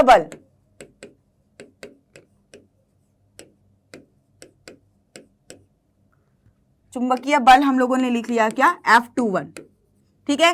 ठीक इसी तरीके से यहां पर क्या होगा, M2 के कारण R दूरी पर M1 पर चुंबकीय बल, ये होगा क्या, F12 होगा। और इस F12 को जो है हम यहाँ पर इसकी दिशा जो है बिल्कुल इस तरीके से हम रिप्रेजेंट करेंगे। अब इसकी दिशा जो इस तरीके से है ना, अब इसके कारण R दूरी पर जो बल लग रहा है ये आकर्षण, बिल्कुल आकर्षण बल लग रहा है दोनों के बीच में, ठीक है, दोनों के बीच में क्या लग रहा है, आकर्षण बल। तो बिल्कुल आपको देख करके कंफ्यूज नहीं होना है, क्योंकि देखने में ऐसा लग रहा है जैसे कि प्रतिकर्षण बल लग रहा हो, ठीक है, देखने में ऐसा लग रहा है जैसे कि प्रतिकर्षण बल लग रहा हो, पर इस M1 के कारण जो हमारे पास बल है वो ये है, और इस M2 के कारण जो M1 पर जो बल लग रहा है वो ये है, और बिल्कुल इस तरीके से जो है यहाँ पर आकर्षण बल लग रहा है। हो सकता है कि यहाँ पर डायग्राम में आपको कंफ्यूजन हो जाए, इसलिए आप लोगों को यहाँ पर क्लियर करके जो है अच्छे से लिख लेना चाहिए। और वैसे जो हम लोगों ने फॉर्मूला निकाला है अभी F का, वो फॉर्मूला क्या है, म्यू नॉट बटे 4 पाई और यहाँ पे m1 m2 बटे क्या है r का वर्ग, ठीक है। और यहाँ पर ये जो F21 है वो क्या है, m1 के कारण m2 पर बल है, ठीक है। तो यहाँ पर ये जो होगा वो m1 और यहाँ पर क्या होगा, ये m1b2, ठीक है, m1b2, क्योंकि यहाँ पर लग रहा है तो चुंबकीय क्षेत्र की जो तीव्रता है इस बिंदु पर चुंबकीय क्षेत्र की तीव्रता B2 और इस बिंदु पर चुंबकीय क्षेत्र की तीव्रता B1 है। और यहाँ पर जो बल लग रहा है उसमें जो चुंबकीय क्षेत्र की तीव्रता हम कंसीडर करेंगे, ठीक है। तो ध्रुव प्रबलता गुणा चुंबकीय क्षेत्र की तीव्रता, तो इस रूप में भी हम लोगों को लिखना है, इस रूप में भी लिखना है, ध्रुव प्रबलता और चुंबकीय क्षेत्र की तीव्रता, ठीक है, चुंबकीय क्षेत्र की तीव्रता। और ये जो हमारा समीकरण 1 है इससे हमको क्या करना है, इसको रिलेट करना है, ठीक है। तो जब हम क्या करेंगे, इसको रिलेट करेंगे तो यहाँ पर हम क्या लिख सकते हैं, एक तरफ जो है m1b2 लिख सकते हैं, दूसरी तरफ हम लिख सकते हैं म्यू नॉट बटे 4 पाई, और ये हो जाएगा m1 m2 बटे r का वर्ग। और यहां से आप देख सकते हो कि ये जो m1 और m1 है वो क्या हो जाएगा, कैंसिल हो जाएगा। और यहां से हम लोगों को मिल जाएगा क्या, चुंबकीय क्षेत्र की तीव्रता एक चुंबक के लिए, क्या मिल जाएगा, चुंबकीय क्षेत्र की तीव्रता एक चुंबक के लिए। गतिमान, आवेश तथा चुंबकत्व में हम ऑलरेडी निकाल चुके हैं चुंबकीय क्षेत्र की तीव्रता, पर यहां पर हम लोगों को एक चुंबक के लिए चुंबकीय क्षेत्र की तीव्रता हम लोगों को मिल गई है, जो किस पर निर्भर करती है, यहाँ पर ये ध्रुव प्रबलता पर निर्भर करती है। और दोनों ध्रुव प्रबलता के बीच की दूरी पर यहाँ पर जो है क्या कर रही है, चुंबकीय क्षेत्र की तीव्रता निर्भर कर रही है। जैसे हम लोगों ने सेकंड वाले के लिए निकाला है, सेम वैसे ही हम फर्स्ट वाले की चुंबकीय क्षेत्र की तीव्रता हम जो है निकाल सकते हैं। और बिल्कुल सेम इसी तरीके से आप लोगों को निकालना है, तो डायरेक्टली मैं आप लोगों के लिए लिख देती हूँ। वहां पर क्या होगा, यहाँ पर ही हम लिख देते हैं, जब हम यहाँ पर रिलेट कर रहे हैं तो ये जो है F12 बराबर क्या हो जाएगा आपका, M2B1 हो जाएगा, क्या हो जाएगा, M2B1। इसी तरीके से हम क्या करेंगे, यहाँ पर दोनों ही इक्वेशंस को हम रिलेट करेंगे। और ऑब्वियस सी बात है कि जब भी हम इसको रिलेट करेंगे तो हम लोगों को यहाँ पर B1 चुंबकीय क्षेत्र की जो तीव्रता है म्यू नॉट बटे 4 पाई M1 बटे R का वर्ग हम लोगों को मिल जाएगा, क्या मिल जाएगा, m1 बटे r का वर्ग, ठीक है। तो ये आपको क्लियर होना चाहिए। चुंबकीय क्षेत्र की तीव्रता दोनों ध्रुवों पर हम लोगों ने ज्ञात कर लिया है, तो ये चुंबकीय क्षेत्र और चुंबकीय क्षेत्र की तीव्रता भी हमारा कंप्लीट हो जाता है। इसके बाद अगला जो टॉपिक हमको पढ़ना है, एक समान चुंबकीय क्षेत्र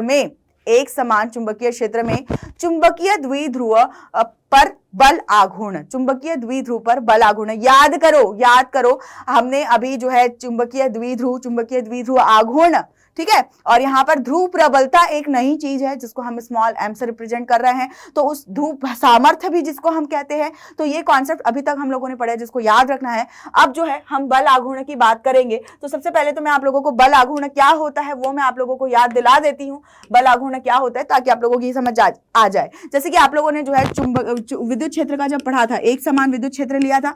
एक समान विद्युत क्षेत्र जब आप लोगों ने लिया होगा तो यहाँ पर जो हम लोगों के पास क्या था, विद्युत द्विध्रुव के जो हमारे पास जोड़े थे, है ना, बिल्कुल विद्युत द्विध्रुव के जोड़े, मान लो कि हमारे पास जो है यहाँ पर अक्ष से थीटा कोण पर थे, तो क्या होता था, यहाँ पर इसके यहाँ पर जो है बिल्कुल स्थिर विद्युत बल कार्य करता था। और ये स्थिर विद्युत यहाँ पर जो है एक प्रकार का बल कार्य करता था जिसको हम क्या बोलते थे, प्रत्यानयन बल बोलते थे। और ये प्रत्यानयन बल इसलिए कहलाता है क्योंकि ये बार बार इसको कोशिश करता है, प्रयास करता है इस विद्युत क्षेत्र की दिशा में लाने के लिए। अरे भाई किसको किसको याद है, मैंने आप लोगों को विद्युत क्षेत्र में ये टॉपिक आपको बल आघूर्ण के रिलेटेड पढ़ाया है। जब यहाँ पर जल्दी से कमेंट में लिख करके बताना है किसको किसको याद है, किसको किसको याद है भाई, जल्दी बताओ, फटाफट से लिख करके बताना, ठीक है। चलो ओके, तो यहाँ पर ये जो बल है बिल्कुल ये क्या है, प्रयासरत बल है, जिनको हम क्या कहते हैं, प्रत्यानयन बल कहते हैं। और ये जो प्रत्यानयन बल लग रहे होते हैं ये क्या करते हैं, इनका काम क्या होता है, ये जो यहाँ पर जो द्विध्रुव है, ठीक है, यहाँ पर जो द्विध्रुव है उनको जो है, जो हमारा चुंबकीय विद्युत क्षेत्र की जो दिशा है ना, विद्युत क्षेत्र की जो दिशा है इस दिशा में लाने का प्रयास करते हैं। क्या करते हैं, विद्युत क्षेत्र की दिशा में लाने का प्रयास करते हैं, जिसकी वजह से यहाँ पर इस बल के, यहाँ पर हमारा बल युग्म का निर्माण हो रहा है। यहाँ पे बल के दो जोड़े हैं, एक F बल, ये दोनों क्या है, बल के जोड़े हैं, जिनको हम क्या कहते हैं, बल युग्म कहते हैं। और बल युग्म के मतलब इन प्रत्यानयन बल युग्म के कारण जो यहाँ पर प्रभाव उत्पन्न होता है, क्या उत्पन्न होता है, प्रभाव उत्पन्न होता है, ये क्या कहलाता है, चुंबकीय द्विध्रुव बल आघूर्ण कहलाता है। जैसे हम लोगों ने विद्युत द्विध्रुव के बल आघूर्ण को भी टाउ से रिप्रेजेंट किया था, यहां पर भी हम लोगों को चुंबकीय द्विध्रुव के बल आघूर्ण को टाउ से ही प्रदर्शित करना है। और वैसे इसका बेसिक आप लोगों के 11th के घूर्णी गति वाले चैप्टर में है, जहां पर आप बल आघूर्ण की बात पढ़ते हो। अगर मतलब कि कोई भी दृढ़ पिंड होता है तो उसको गोल घूर्णी गति करने के लिए क्या होता है, दोनों तरफ से बल युग्म के जोड़े की आवश्यकता होती है, जिसकी वजह से ये क्या करता है, बिल्कुल जो है घूम पाता है। बिल्कुल यहां पर घूम रहा है, ये अपना विस्थापन कर पाता है। यहां पर इस तरीके से विस्थापन जब करता है तो यहां पर क्या लगता है, बल आघूर्ण। सेम ऐसे ही जो है आपका विद्युत द्विध्रुव में बल आघूर्ण था और यहां पर चुंबकीय द्विध्रुव में भी बल आघूर्ण है। अब विद्युत द्विध्रुव में जब आप लोगों ने बल आघूर्ण पढ़ा था तो टाउ बराबर आप लोगों ने क्या पढ़ा था, चुंबकीय टाउ बराबर, विद्युत के केस में बात आ रही हूं, किसके केस में, विद्युत के केस में टाउ बराबर जो है विद्युत द्विध्रुव आघूर्ण गुणा क्या था, आप लोग क्या पढ़ा था, आप लोगों ने विद्युत क्षेत्र की तीव्रता आप लोगों ने पढ़ी थी, क्या पढ़ी थी, विद्युत क्षेत्र की तीव्रता आप लोगों ने पढ़ी थी। जब यहां पर आप चुंबकीय क्षेत्र के बारे में बात कर रहे हो, किसके बारे में बात कर रहे हो, जब आप चुंबकीय क्षेत्र के बारे में बात कर रहे हो तो यहां पर बल आघूर्ण के केस में क्या हो जाएगा, चुंबकीय क्षेत्र में हमारा जो है चुंबकीय द्विध्रुव आघूर्ण m है ना, और क्षेत्र की तीव्रता जो है वो क्या है, b। इस तरीके से हम क्या करते हैं, रिप्रेजेंट करते हैं। दो सदिशों का अदिश गुणनफल है, बल आघूर्ण क्या है, दो सदिशों का अदिश गुणनफल होता है। फटाफट से नोट कर लेना है और कमेंट में लिख करके आपको बताना है। अगर कोई डाउट है तो आप पूछ सकते हो, और अगर समझ आ रहा है कि नहीं जल्दी से कमेंट में लिख करके बताओ, कहां पर कोई दिक्कत हो तो बताओ।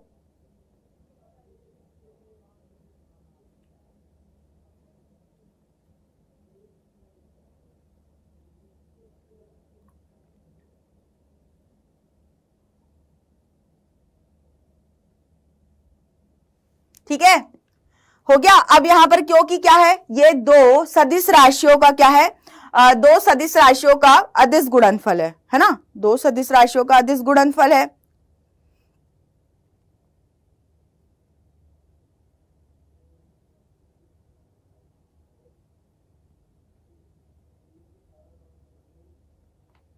तो यहां पर अदिश गुणनफल के लिए हम लोगों को क्या लिखना होता है, चुंबकीय द्विध्रुव आघूर्ण, चुंबकीय क्षेत्र की तीव्रता, और यहां पर होता है साइन थीटा।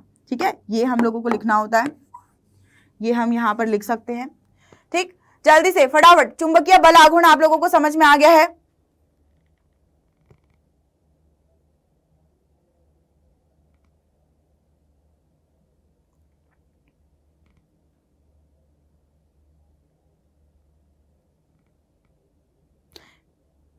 इसके अलावा जैसे कि अब हम लोगों ने बल आघूर्ण देखा, चुंबकीय क्षेत्र की तीव्रता भी हम लोगों ने देख ली। ठीक है, चुंबकीय क्षेत्र की तीव्रता जैसे कि हम लोगों ने देखा। ठीक है, जब हम किसकी बात करते हैं, अक्षीय और निरक्षीय स्थिति, याद करो विद्युत द्विध्रुव का केस आप लोगों ने पढ़ा था। बिल्कुल इसी तरीके से दो आवेश जो हुआ करते थे द्विध्रुव के रूप में। अब चुंबकीय द्विध्रुव की जब हम यहाँ पर बात कर रहे हैं, ठीक है, चुंबकीय द्विध्रुव की जब हम यहाँ पर बात कर रहे हैं तो ये हम लोगों ने फॉर्मूला तो रिलेट करके पढ़ लिया, पर यहाँ पर भी आप लोगों को डायग्राम में एक बार देख लेना है कि इस तरीके से जब यहां पर क्या है, इस तरीके से चुंबक जो है एक समान चुंबकीय क्षेत्र में, एक समान चुंबकीय क्षेत्र में ये चुंबक जो है बिल्कुल इस तरीके से तिरछा यहां पर रखा हुआ है। कितने कोण पर रखा हुआ है, तो बिल्कुल यहां पर क्या है, थीटा कोण पर रखा हुआ है ना। कितने कोण पर रखा है, चुंबकीय अक्ष से थीटा कोण पर रखा हुआ है। और ये बार बार क्या करेगा, कोशिश करेगा चुंबकीय क्षेत्र की दिशा में आने की कोशिश करेगा। क्या करेगा, बार बार कोशिश करेगा चुंबकीय क्षेत्र की दिशा में आने के लिए। तो ये रिलेट करके तो मैंने आप लोगों को फॉर्मूला बता दिया है, पर यहां पर कैसे निकलेगा एक बार इसको अभी हम लोग देख लेते हैं। तो यहां पर जैसे कि जो बल कार्य कर रहे हैं ना, ये प्रत्यानयन बल यहां पर भी कार्य करेंगे। बिल्कुल हम इनको क्या करेंगे, एफ से रिप्रेजेंट करेंगे। और जब ये प्रत्यानयन बल यहां पर कार्य करेंगे तो यहां पर ये जो प्रत्यानयन बल है इसका परिमाण जो है हम ध्रुव प्रबलता और कहां से निकालेंगे, चुंबकीय क्षेत्र की तीव्रता से। जो फॉर्मूला अभी हम लोगों ने इस्तेमाल किया है यहां पर, इसमें भी हम लोगों ने ये फॉर्मूला इस्तेमाल किया था, है कि नहीं, ये वाला फॉर्मूला। ठीक है, ये चीज हो गया। ठीक, अब यहां पर अगर हम लोग जो है इसका देखते हैं कि इसकी परिभाषा क्या होगी, इसकी परिभाषा क्या होगी, जो भी हम लोगों ने देखा। ठीक है, चुंबक के ध्रुवों पर लगने वाला बराबर तथा विपरीत बल, ठीक है, यहाँ पर बिल्कुल कहाँ पर लग रहा है, ये ध्रुवों पर लग रहा है, बराबर तथा विपरीत बल लग रहा है चुंबक के ध्रुवों पर, चुंबकीय बल लग रहा है। ठीक है, अब चुंबकीय बल की बात है तो हम चुंबक के ध्रुवों की ही बात करेंगे, और क्षेत्र की तीव्रता जो हम लोगों ने निकाली वो भी हम लोगों ने वहीं पर ही निकाली है। ये क्या बना रहे हैं, एक बल युग्म बना रहे हैं, कपल फोर्स इसको बोलते हैं, है ना, जोड़े, बल के जोड़े हैं, बल युग्म, युग्म मतलब जोड़ा, कपल फोर्स बनाते हैं जो चुंबक को चुंबकीय क्षेत्र की दिशा के समानांतर स्थित, चुंबकीय क्षेत्र की दिशा के समानांतर, बिल्कुल ये चुंबकीय क्षेत्र की दिशा है, इसके समानांतर लाने का क्या करते हैं, प्रयत्न करते हैं, प्रयास करते हैं, प्रत्यानयन बल कहलाते हैं। क्या कहलाते हैं, प्रत्यानयन बल। और इस प्रभाव को हम क्या कहते हैं, प्रत्यानयन बल आघूर्ण कहते हैं। और जैसे कि मैंने रिलेट करके डायरेक्टली आप लोगों को बता दिया, बट अगर हम लोगों को यहाँ पर जो है इसको डिराइव करना हो, ठीक है, चुंबकीय द्विध्रुव के लिए अगर डिराइव करना हो तो चुंबकीय बल बराबर क्या हो गया, यहाँ पर जो है ध्रुव प्रबलता और चुंबकीय क्षेत्र की तीव्रता का जो गुणनफल, यहाँ पर ध्रुवों पर जो लग रहा है, बिल्कुल ये एक बल का परिमाण हो गया। और दोनों बलों के बीच की दूरी, दोनों बलों के बीच की जो लंबवत दूरी है हम लोगों ने क्या लिया था, 2L लिया था, 2L। लंबवत दूरी की जब हम बात करेंगे तो क्योंकि यहाँ पर थीटा कोण है, ठीक है, क्या है यहाँ पर लंबवत दूरी की जब हम बात करेंगे तो यहाँ पर थीटा कोण है। हमेशा जब भी इस तरीके से हम बल आघूर्ण लेते हैं तो वहां पर लंबवत दूरी ही लेते हैं, ठीक है। तो यहाँ पर ये जो लंबवत दूरी है, ये जो लंबवत दूरी है वो क्या है, 2L, ठीक है। ये लंबवत दूरी पूरी यहां पर देख लेते हैं, यहां पर ये 2L है, ठीक है, 2L। और अगर हम लंबवत दूरी की बात करें, ठीक है, तो हमको क्या करना होगा, यहाँ पर थीटा कोण के साथ इस 2L को घटक में डिवाइड करना होगा। तो ये जो लंबवत वाला घटक है ये आ जाएगा 2L साइन थीटा, और ये वाला जो घटक है वो आ जाएगा क्या, 2L कॉस थीटा। तो ये जो लंबवत घटक है इसका वैल्यू को हम लोगों को यहाँ पर लंबवत दूरी की जगह में रखना होगा, तो ये क्या हो जाएगा, 2L साइन थीटा हो जाएगा, ठीक है। और यहाँ पर आप देख रहे हो कि ध्रुव प्रबलता और ये 2L इनका जो गुणनफल होता है, ये क्या होता है, चुंबकीय द्विध्रुव आघूर्ण चुंबकीय द्विध्रुव आघूर्ण होता है, जिसको हम क्या करते हैं, m से रिप्रेजेंट करते हैं, है ना। और यहाँ पर चुंबकीय क्षेत्र की तीव्रता तो b ही है, साइन थीटा हो गया, ये क्या हो गया, mb साइन थीटा। तो इस प्रकार से क्या होगा, यहाँ पर इस केस में इसका डेरिवेशन होगा, ठीक है। इसको जो है बिल्कुल इस केस में जब हमारा ये डेरिवेशन होगा, क्योंकि यहाँ पर साइन थीटा है ना, क्योंकि यहाँ पर क्या है, साइन थीटा है,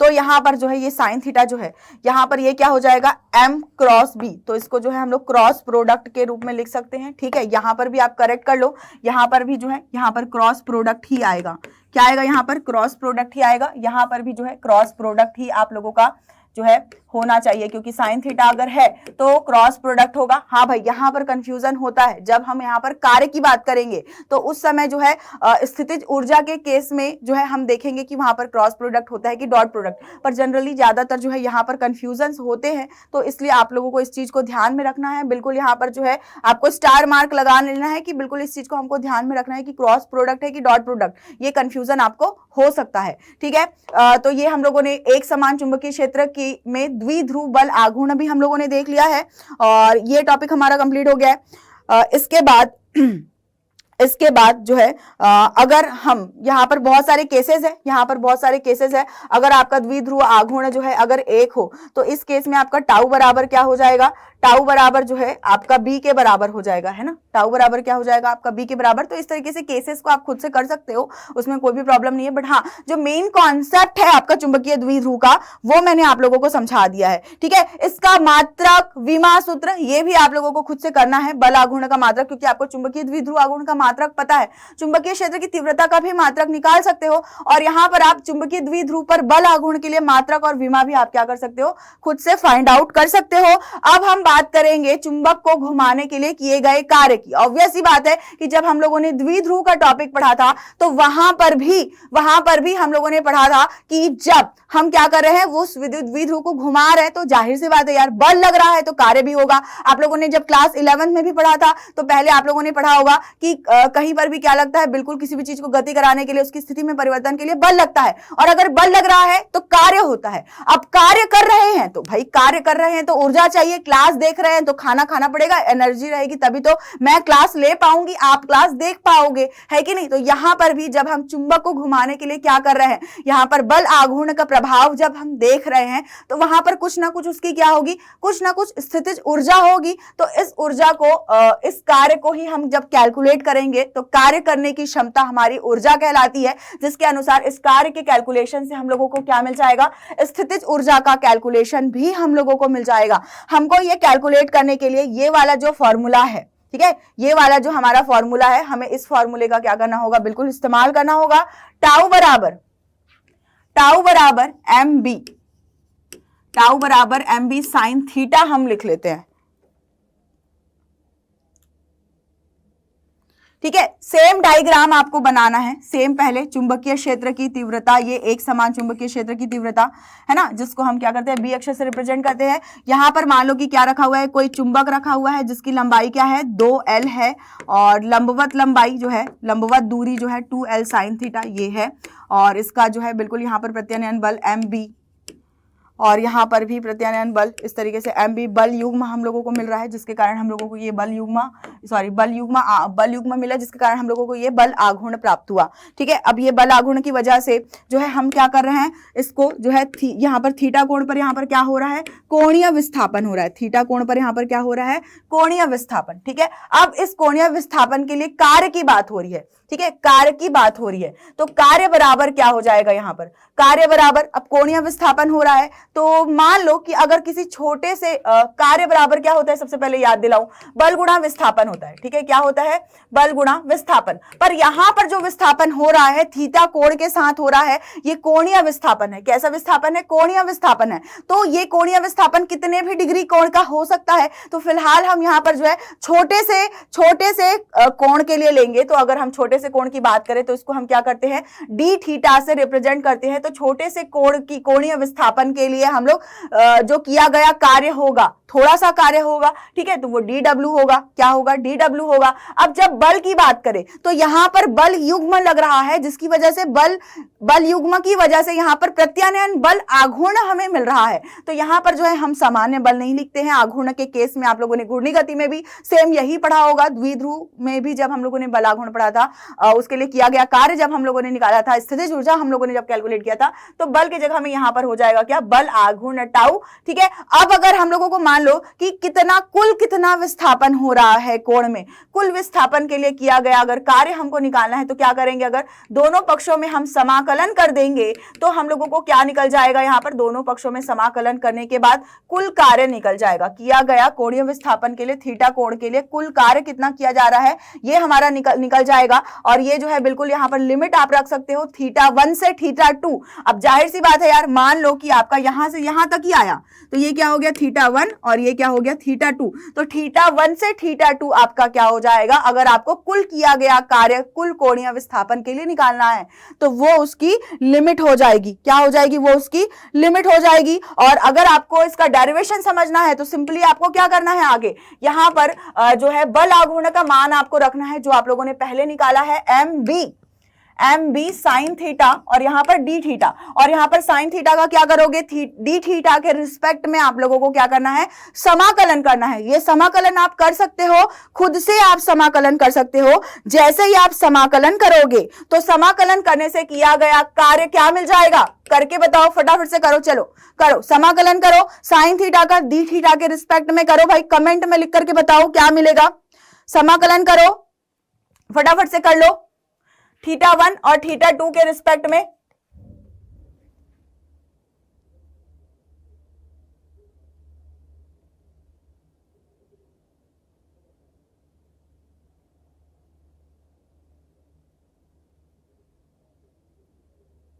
क्या हो जाएगा, जल्दी से कमेंट में लिख करके बताओ, फटाफट से बताओ।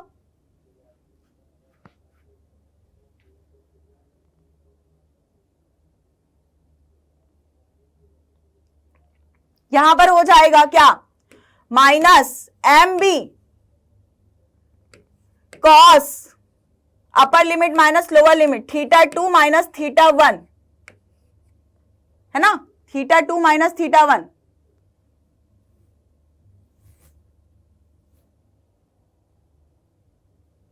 अगर मान लो कि यहां पर जो है अगर आप क्या कर रहे हो, ये मान लो कि आप क्या कर रहे हो, ये जीरो से आप थीटा पर लेके जा रहे हो, मान लो कि जीरो से थीटा पर लेके जा रहे हो, ठीक है, या फिर थीटा से जीरो पर लेके जा रहे हो, ठीक है। तो आप क्या कर सकते हो, थीटा 2 और थीटा 1 के जगह में, सॉरी यहां पर cos थीटा 1 होगा, है ना, क्या होगा, cos theta 1, cos theta 2 minus cos theta 1 होगा।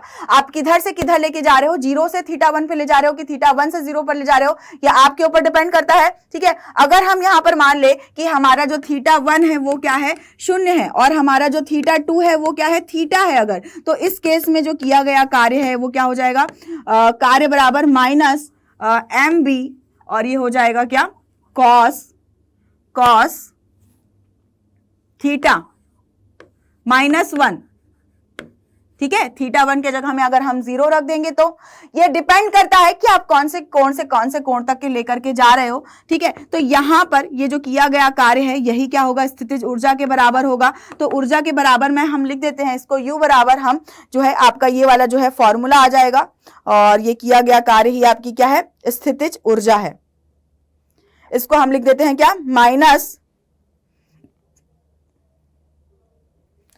वैसे तो ये वाला फॉर्मूला आपका वैलिड होना चाहिए क्योंकि किस कोण से किस कोण तक के लेके जा रहे हो आपको पता नहीं है, पर फाइनली जब हम फॉर्मूला लिखते हैं यहाँ पर तो minus M B cos theta के रूप में आता है आप लोगों का फॉर्मूला, ठीक है, और कॉस थीटा के रूप में फॉर्मूला आता है। तो यहां पर आपका क्या होगा, दो सदिशों का अदिश गुणनफल होगा, क्या होगा, दो सदिशों का अदिश गुणनफल minus M B cos theta, ठीक है। ये हो जाएगा क्या, ये सदिश राशि के रूप में जब हम लिखेंगे तो ये होगा दो सदिशों का अदिश गुणनफल। तो याद रखना है बल आघूर्ण के केस में दो सदिशों का सदिश गुणनफल क्रॉस प्रोडक्ट होता है, और यहां पर स्थितिज ऊर्जा के केस में दो सदिशों का अदिश गुणनफल होता है। तो इस बात का आप लोगों को क्या करना है, बिल्कुल ध्यान रखना है, ठीक है, क्योंकि ये कंफ्यूजन होता है। साथ में यहीं पर लिख देती हूं, टाउ बराबर हम लोगों को क्या मिला था, m क्रॉस b मिला था, और यहाँ पर धनात्मक और ऋणात्मक का भी ध्यान रखना है, क्योंकि इसके केस में जब आप थीटा बराबर 0, थीटा बराबर जो है 90 डिग्री और थीटा बराबर आप 180 डिग्री रखोगे, ठीक है, 180 डिग्री रखोगे,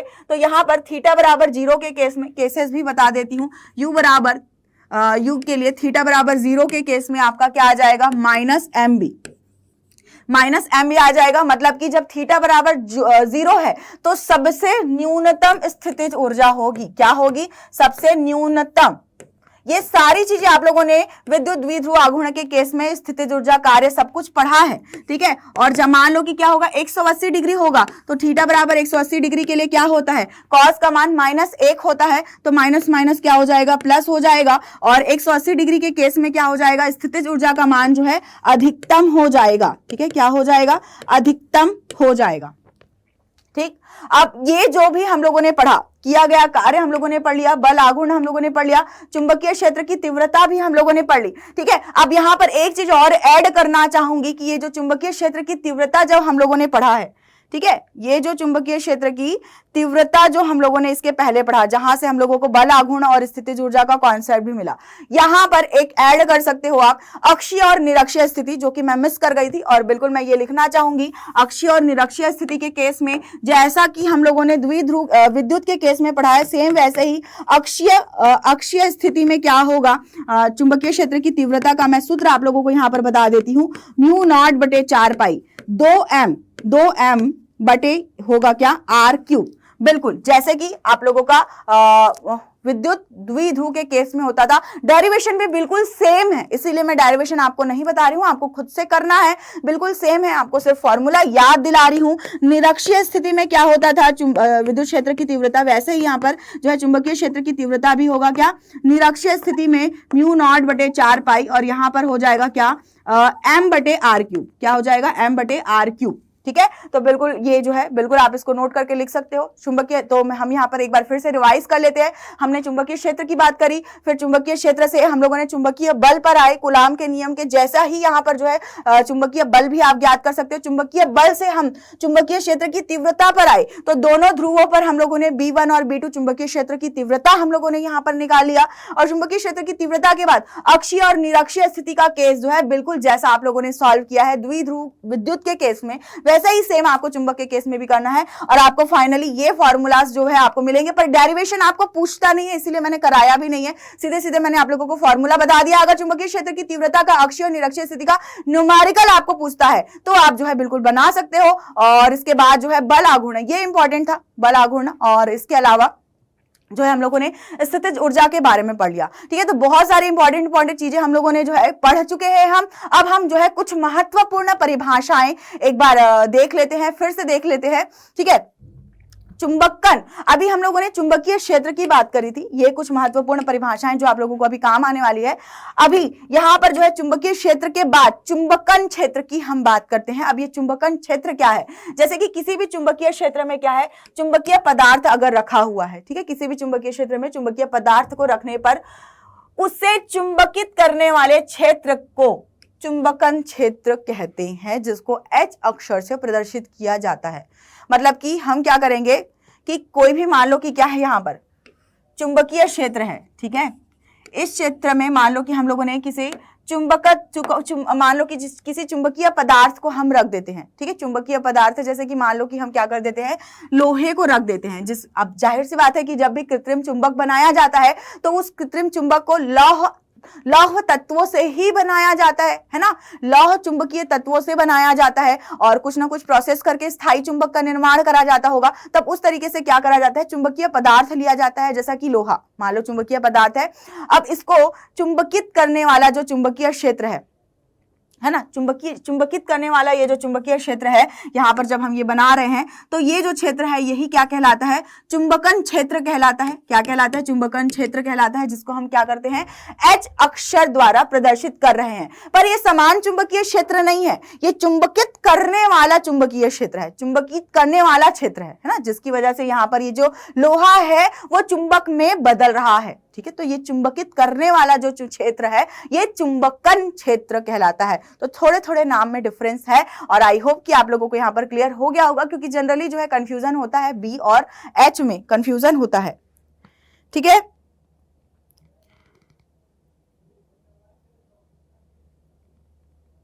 इसके अलावा चुंबकन क्षेत्र के बारे में हम लोगों ने देख लिया। ठीक है, फटाफट से परिभाषा आप नोट कर सकते हो। परिभाषा नोट कर लिया अगर आप लोगों ने, तो चुंबकन तीव्रता की अब हम बात करेंगे। तो चुंबकन क्षेत्र, जैसे कि हम लोगों ने अभी H के बारे में जो पढ़ा, H के बारे में जो हम चुंबकन क्षेत्र के बारे में पढ़ा, तो चुंबकन क्षेत्र में स्थित जो चुंबकीय पदार्थ है, ठीक है, चुंबकीय पदार्थ उसके एकांक आयतन में प्रेरित, एकांक आयतन मतलब 1 मीटर क्यूब का अगर कोई आयतन है तो उसमें जितना भी चुंबकीय प्रेरित चुंबकीय आघूर्ण और चुंबकीय द्विध्रुव आघूर्ण एक ही होता है, जैसे कि विद्युत आघूर्ण और विद्युत द्विध्रुव आघूर्ण एक ही था, है ना। शॉर्ट में हम उसको डायरेक्ट चुंबकीय आघूर्ण बोल देते हैं, एम से रिप्रेजेंट करते हैं। तो चुंबकीय आघूर्ण को यहाँ पर क्या कहा जाता है, चुंबकन क्षेत्र की तीव्रता कहा, चुंबकन तीव्रता कहते हैं। क्या कहते हैं, चुंबकन तीव्रता कहते हैं। और जो चुंबकीय आघूर्ण हम एम से रिप्रेजेंट कर रहे हैं, तो जहां पर चुंबकन हो रहा है यहाँ पर, मतलब कि कोई हम चुंबक यहाँ पर तैयार कर रहे हैं। देखो चीजें वही है, थोड़ा सा डिफरेंस कर रहे हैं। डिफरेंस ये है कि यहाँ पर जो है क्या हो रहा है, जो चुंबकीय पदार्थ है ऐसे चुंबकीय क्षेत्र में रखा हुआ है जहां पर वो चुंबकीय पदार्थ जो है वो क्या हो रहा है, चुंबकित हो रहा है। क्या हो रहा है, चुंबकित हो रहा है, मतलब कि उसको चुंबक के रूप में उसका निर्माण करा जा रहा है। तो जब चुंबक के रूप में जब उसका निर्माण किया जा रहा होगा तो उस केस में जो चुंबकन तीव्रता है वो उसको हम क्या करते हैं, आई अक्षर से रिप्रेजेंट करते हैं। और ये भी सदिश राशि होती है और आई अक्षर से यहां पर रिप्रेजेंट करते हैं। ये धारा नहीं है, ये धारा नहीं है, ये चुंबकन तीव्रता है, क्योंकि अभी हम चुंबकीय क्षेत्र के और चुंबकन के बारे में हम पढ़ रहे हैं। ठीक है, तो यहां पर कंफ्यूज नहीं होना है। इसका मात्रक आप लोगों को दिया हुआ है एम्पियर पर मीटर में। ठीक है, जल्दी से फटाफट आपको नोट करना है। और भी कुछ इंपॉर्टेंट चीजें मैं आप लोगों को बताने वाली हूँ। आप लोगों को बहुत ही जो है इंपॉर्टेंट है ये सारी चीजें, क्योंकि चुंबकत्व तथा द्रव्य में जो भी चीजें आप लोगों को पढ़ना है वो सारा कुछ मैंने आप लोगों को बता रखा है और ये सारी चीजें भी आप करोगे कवर अभी। ठीक है, ओके, पानी वानी पी लो थोड़ा, भाई काफी देर से क्लास कर रहे हो, थोड़ा पानी वानी पी लो।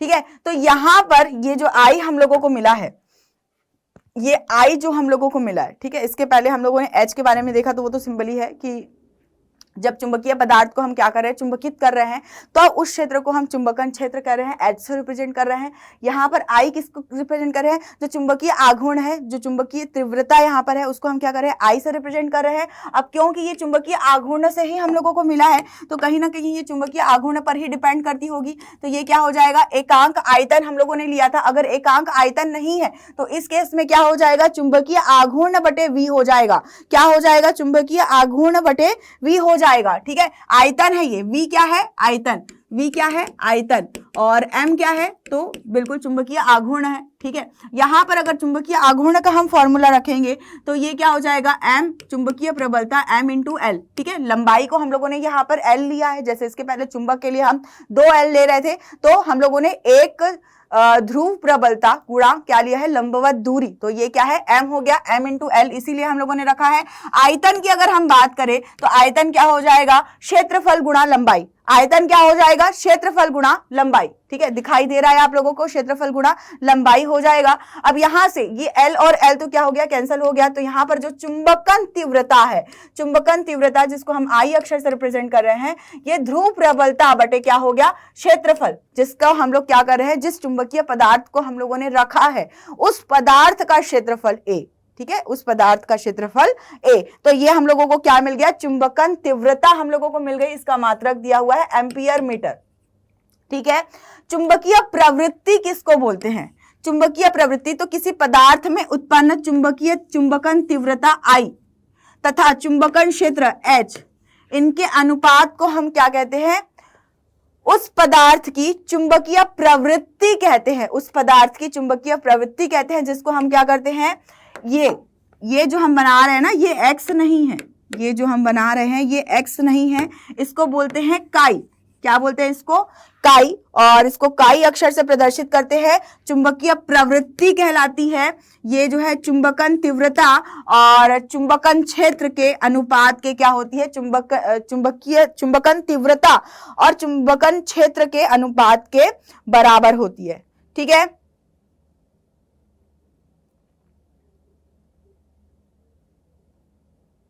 और जैसे कि यहाँ पर जो चुंबकीय प्रेरण हो रहा होता है, ठीक है, यहाँ पर एक चीज और, जो यहाँ पे चुंबकीय प्रेरण, ठीक है, तो यहाँ पर जो चुंबकीय प्रेरण के केस में, मतलब क्योंकि यहाँ पर क्या हो रहा है, किसी भी चुंबकीय पदार्थ को हम क्या कर रहे हैं, चुंबकित कर रहे हैं, जिसके लिए हम सारी ये कहानी पढ़ रहे हैं। तो इस चुंबकीय प्रेरण के केस में, ठीक है, यहाँ पर हम लोगों को ये रिलेशन भी मिलता है, जो रिलेशन किसके किसके बीच का होता है, ये रिलेशन होता है चुंबकीय क्षेत्र और चुंबकन क्षेत्र के बीच का रिलेशन होता है, ठीक है, क्या होता है, चुंबकीय क्षेत्र तथा चुंबकन क्षेत्र के बीच का रिलेशन।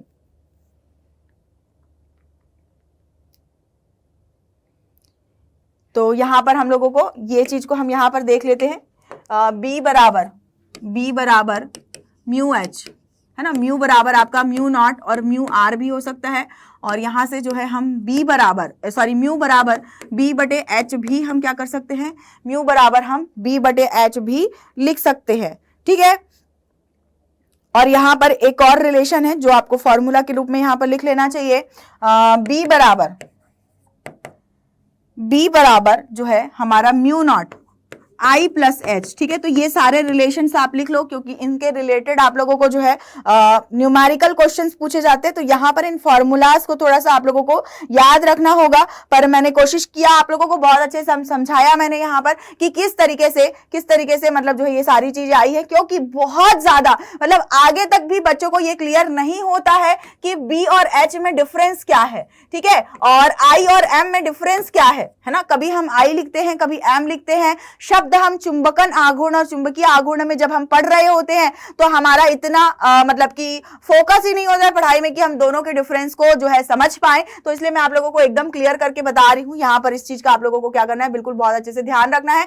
चुंबकन क्षेत्र और चुंबकन तीव्रता का आप लोगों को ध्यान रखना है। ये जो चुंबकीय प्रवृत्ति है साई, ठीक है, तो किसी भी वस्तु के लिए इस साई का मान जो है ना, इस साई का मान जो है किसी भी वस्तु के लिए क्या होता है, किसी के लिए जो है ग्रेटर देन 1 होता है, किसी के लिए लेस 1 होता है और किसी लिए क्या होता है, बराबर होता है। और इस मान के अनुसार जो है किसी भी वस्तु की वो चुंबकीय प्रवृत्ति को दर्शाता है, और ये चुंबकीय प्रवृत्ति को दर्शाता है तो जाहिर सी बात है यहाँ पर जो चुंबकन होता है मतलब उस पदार्थ के कुछ प्रकार होंगे, आगे पढ़ेंगे हम। फिलहाल हम संबंध की बात कर लेते हैं। ये BH और I में जो संबंध अभी अभी जो मैंने आप लोगों को बताया, यहाँ पर जो है बिल्कुल आपके लिए थ्योरी के रूप में लिखा हुआ भी मैं लेकर के आई हूं। किसी चुंबकीय पदार्थ की निरपेक्ष चुंबकशीलता मतलब कि म्यू, है ना, निरपेक्ष चुंबकशीलता उस पदार्थ के अंदर चुंबकीय क्षेत्र और चुंबकन क्षेत्र, चुंबकीय और चुंबकन, है ना, चुंबकन क्षेत्र की के अनुपात के बराबर होता है। क्या होता है, चुंबकन क्षेत्र के अनुपात के बराबर होता है। स्पष्ट है कि निरपेक्ष चुंबकशीलता का मात्रक क्या है, न्यूटन पर एम्पियर। निरपेक्ष चुंबकशीलता का मात्रक यहाँ पर न्यूटन पर ये एम्पियर, ठीक है। और ये यदि पदार्थ की आपेक्षिक चुंबकशीलता म्यू आर हो, ठीक है। अभी तो हम लोगों ने यहाँ पर म्यू आर बराबर 1 लिया था, है ना, यहाँ पर वैसे तो म्यू लिया है हम लोगों ने, पर म्यू बराबर क्या होता है, म्यू नॉट और म्यू आर। ये ऑलरेडी मैं आप लोगों को बता चुकी हूँ, पर आप लोग यहाँ पर से नोट कर सकते हो, फटाफट से नोट कर सकते हो। सारा चीज मैंने आप लोगों को बता दिया। यहाँ पर म्यू बराबर म्यू नॉट म्यू आर होगा, और फिर उसके बाद जो है हम लोगों को आपेक्षिक चुंबकशीलता और निरपेक्ष चुंबकशीलता की वजह से यहाँ पर हम लोगों को रिलेशन मिलता है, ठीक है। जो ये रिलेशन आप लोगों को जो है न्यूमेरिकल में ज्यादातर पूछा जाता है, और यहाँ पर जो है ये सारी इंपॉर्टेंट चीजें मैंने आप लोगों को बता दी है।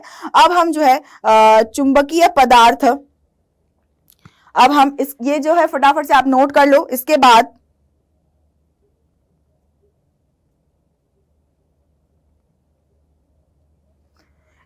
जो है जो हम लोगों ने परिनालिका का केस देखा था, चुंबकीय पदार्थ के बारे में बताऊंगी, पर एक और पॉइंट आप लोगों को बताना चाहती हूँ। परिनालिका के केस में जब मैंने देखा था तब मैंने बताया था कि इस तरीके से अगर मान लो कि कोई परिनालिका है तो उसमें जो है एक तरफ जो है N ध्रुव और दूसरे तरफ जो है S ध्रुव जो है उत्पन्न हो रहे हैं।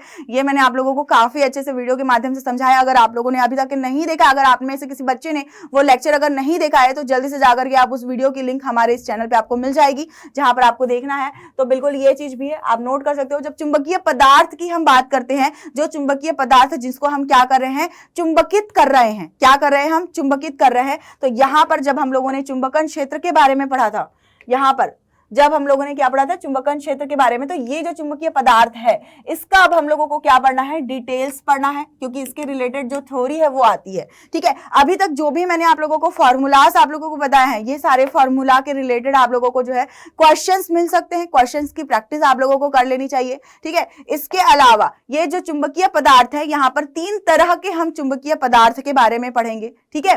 तो एक होगा आपका जो है 3 तरह के पदार्थ के बारे में जब हम पढ़ेंगे तो इसके 3 प्रकार होते हैं चुंबकीय पदार्थ के। चुंबकीय पदार्थ का मतलब जिसमें बिल्कुल लौह चुंबकत्व उपस्थित होता है, निकिल, कोबाल्ट, लोहा, इस तरह के जो पदार्थ होते हैं जिसमें चुंबकीय गुण देखे जाते हैं, वो सारे के सारे क्या कहलाते हैं, चुंबकीय पदार्थ कहलाते हैं। और इन चुंबकीय पदार्थ को जब हम मतलब कि इनके चुंबकीय व्यवहार के आधार पर कि कैसा व्यवहार कर रहे हैं, है ना, इसको अगर हम जो है मतलब कि डिवाइड करते हैं इसके प्रकार में, तो इसको 3 प्रकार से डिवाइड करा जाता है, ठीक है। जिसमें सबसे पहला है जिसको हम नाम देते हैं क्या, जिसका हम नाम देते हैं प्रतिचुंबकीय पदार्थ, प्रतिचुंबकीय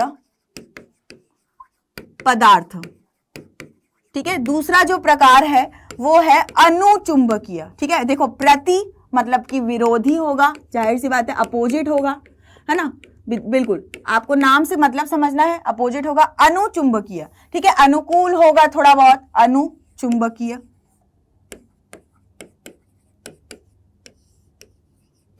पदार्थ।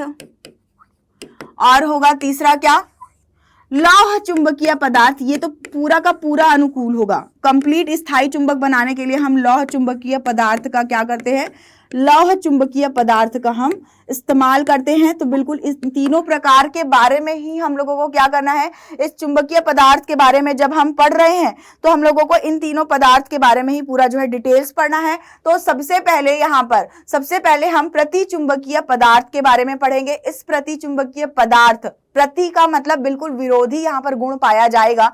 है चुंबकीय पदार्थ, पर इसका जो चुंबकीय गुण है, चुंबकीय व्यवहार के आधार पर हम लोगों ने यहाँ पर क्या किया है, 3 वर्गों में बांटा है। ठीक है, 3 वर्गों में हम लोगों ने बांटा है, तो यहाँ पर जो है बिल्कुल थोड़ा विरोधी गुण दिखा जाएगा। इसको प्रति चुंबकीय इसीलिए नाम दिया गया है, जिसको अंग्रेजी में बोलते हैं डायमैग्नेटिक सब्सटेंस। ठीक है, पदार्थ का मतलब होता है सब्सटेंस, डायमैग्नेटिक मतलब डाया मतलब प्रति, ठीक है, मैग्नेटिक मतलब चुंबकीय पदार्थ, तो डायमैग्नेटिक सब्सटेंस इसको हम बोलते हैं। अगर हम इसको देखें कि ये क्या होता है, इसको समझ लेते हैं कि वह पदार्थ है जो किसी प्रबल चुंबक के सिरों के पास लाने पर, जैसे कि मान लो कि यहाँ पर मेरे पास क्या है कि कोई भी प्रबल चुंबक है और यहाँ पर मैं मान लो क्या कर रही हूँ, कोई भी चुंबकीय पदार्थ लेकर के आ रही हूँ। ये क्या है, चुंबकीय पदार्थ है। तो किसी प्रबल चुंबक के पास मैं किसी चुंबकीय पदार्थ को लेकर के आ रही हूं, तो यहां पर क्या देखा जाता है, हल्का सा प्रतिकर्षण गुण देखा जाता है। मैंने पहले ही बोला था प्रति का मतलब होता है क्या,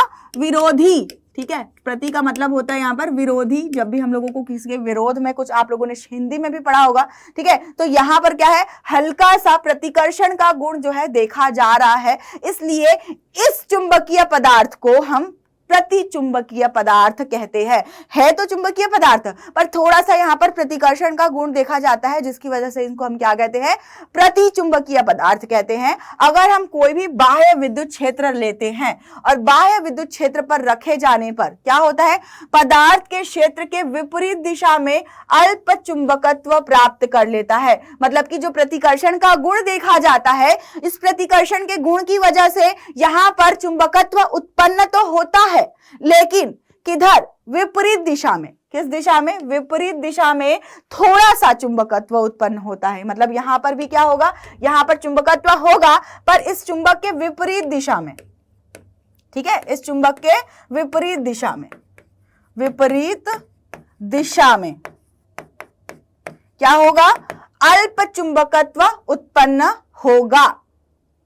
ठीक है, और यहां पर इस प्रबल चुंबक की वजह से यहां पर जो भी अल्प चुंबकत्व विपरीत दिशा में जो प्राप्त होगा, ठीक है, अब जाहिर सी बात है इसके क्षेत्र की जो तीव्रता है, इसके क्षेत्र की जो तीव्रता या फिर इसके क्षेत्र की जो दिशा है वो क्या होगा, मान लो कि ये चुंबक में जो है, जो भी चुंबकीय क्षेत्र की दिशा यहाँ पर रखी है, ठीक है, मान लो कि इस दिशा में यहाँ पर क्या रखा हुआ है, इस दिशा में आपका चुंबकीय क्षेत्र है। ठीक है, इस चुंबक के कारण इस दिशा में चुंबकीय क्षेत्र है। ठीक है, तो इसके विपरीत दिशा में वहां पर क्या उत्पन्न होगा, अल्प चुंबकत्व उत्पन्न होगा। यह गुण मतलब कि जो गुण इस तरह का जब गुण किसी चुंबकीय पदार्थ में देखा जाता है तो वो प्रति चुंबकीय पदार्थ कहलाता है। जैसे कि मतलब कि मान लो कि कोई भी यहाँ पर कुछ वस्तु है, तो बिल्कुल वो बाहर से प्रतिकर्षण करते हुए इस तरीके से चला जाएगा, इस तरीके से बाहर से क्या होगा, प्रतिकर्षित होकर के चला जाएगा। ठीक है, अगर मान लो कि है तो ठीक है। वैसे ये डायग्राम से अच्छा मुझे लगता है कि ये डायग्राम वैसे आप लोगों को बुक में मिलता तो है,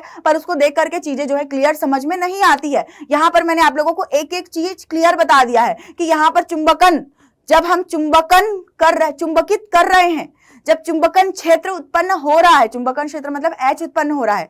ठीक है, तो यहाँ पर जो चुंबकन क्षेत्र उत्पन्न होगा H, चुंबकन क्षेत्र H उत्पन्न जो होगा वो जो भी हम समान चुंबकीय क्षेत्र लिए हैं उसकी विपरीत दिशा में उत्पन्न होगा। ये प्रति चुंबकीय हो गया। अब इसके आगे अनुचुंबकीय पदार्थ की अगर हम बात करें तो यहाँ पर क्या होगा कि अगर हम क्या करते हैं, प्रबल चुंबक के पास किसी चुंबकीय पदार्थ को लेकर के जाते हैं तो थोड़ा सा आकर्षण का अनुभव होता है। क्या होता है, थोड़े से आकर्षण का अनुभव होता है। तो देखो इसके पहले क्या हो रहा था, प्रतिकर्षण।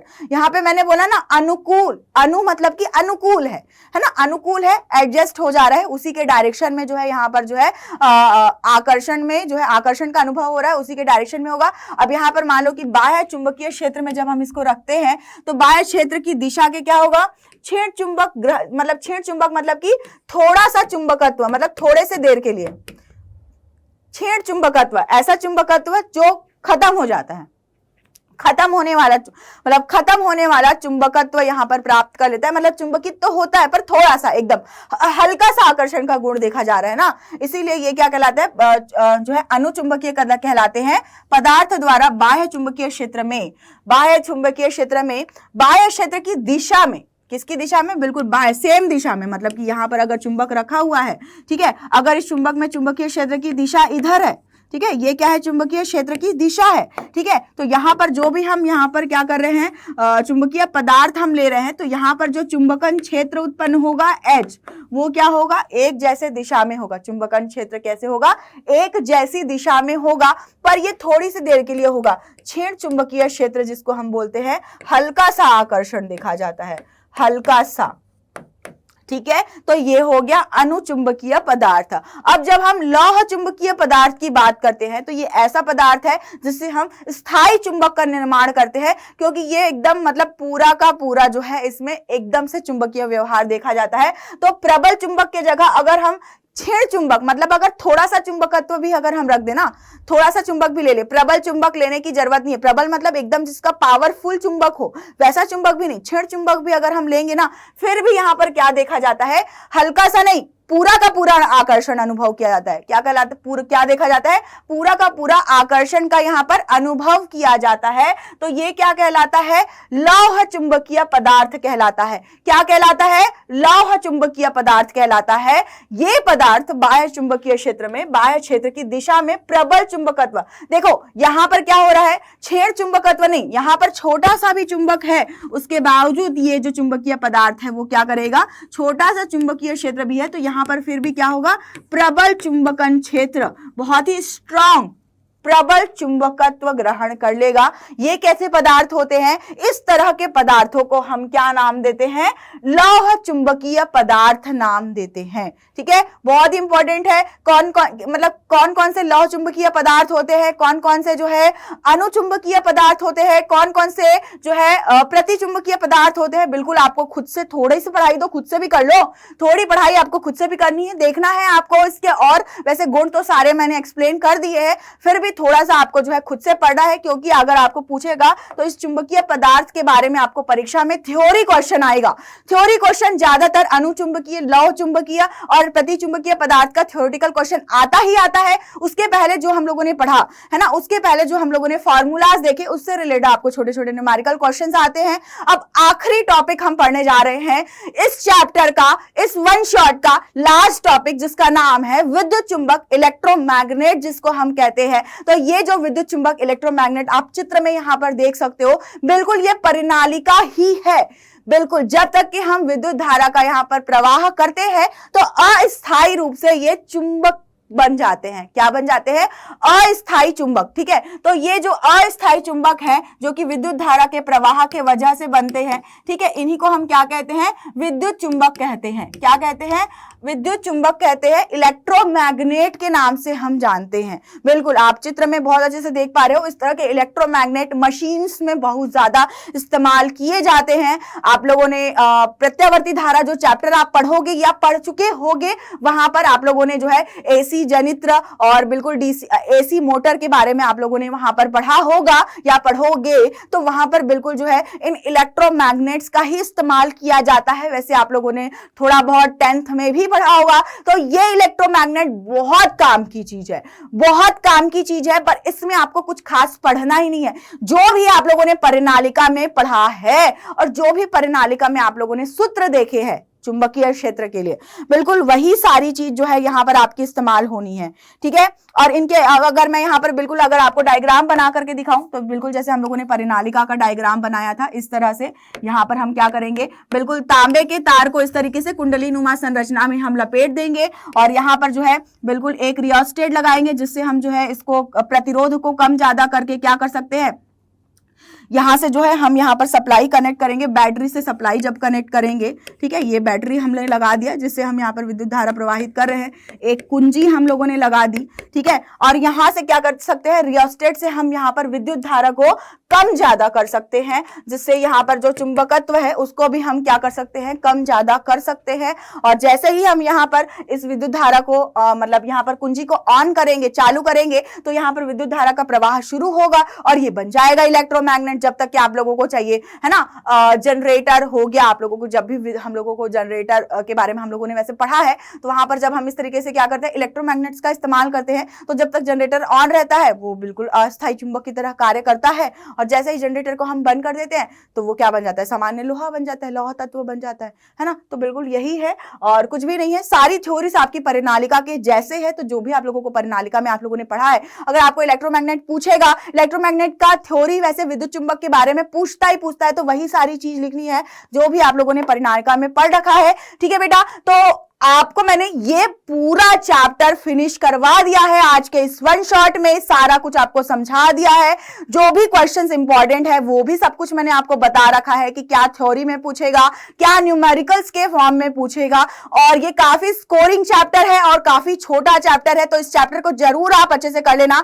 इस वीडियो की लिंक आप ज्यादा से ज्यादा दोस्तों को जरूर शेयर करना हो। अगर आप लोगों को ये क्लास बहुत अच्छी लगी तो बिल्कुल आप लोगों को जो है नीचे आप लोगों को बहुत सारी स्माइलीज के साथ कमेंट लिख करके जरूर करना है, लाइक करना है वीडियो को।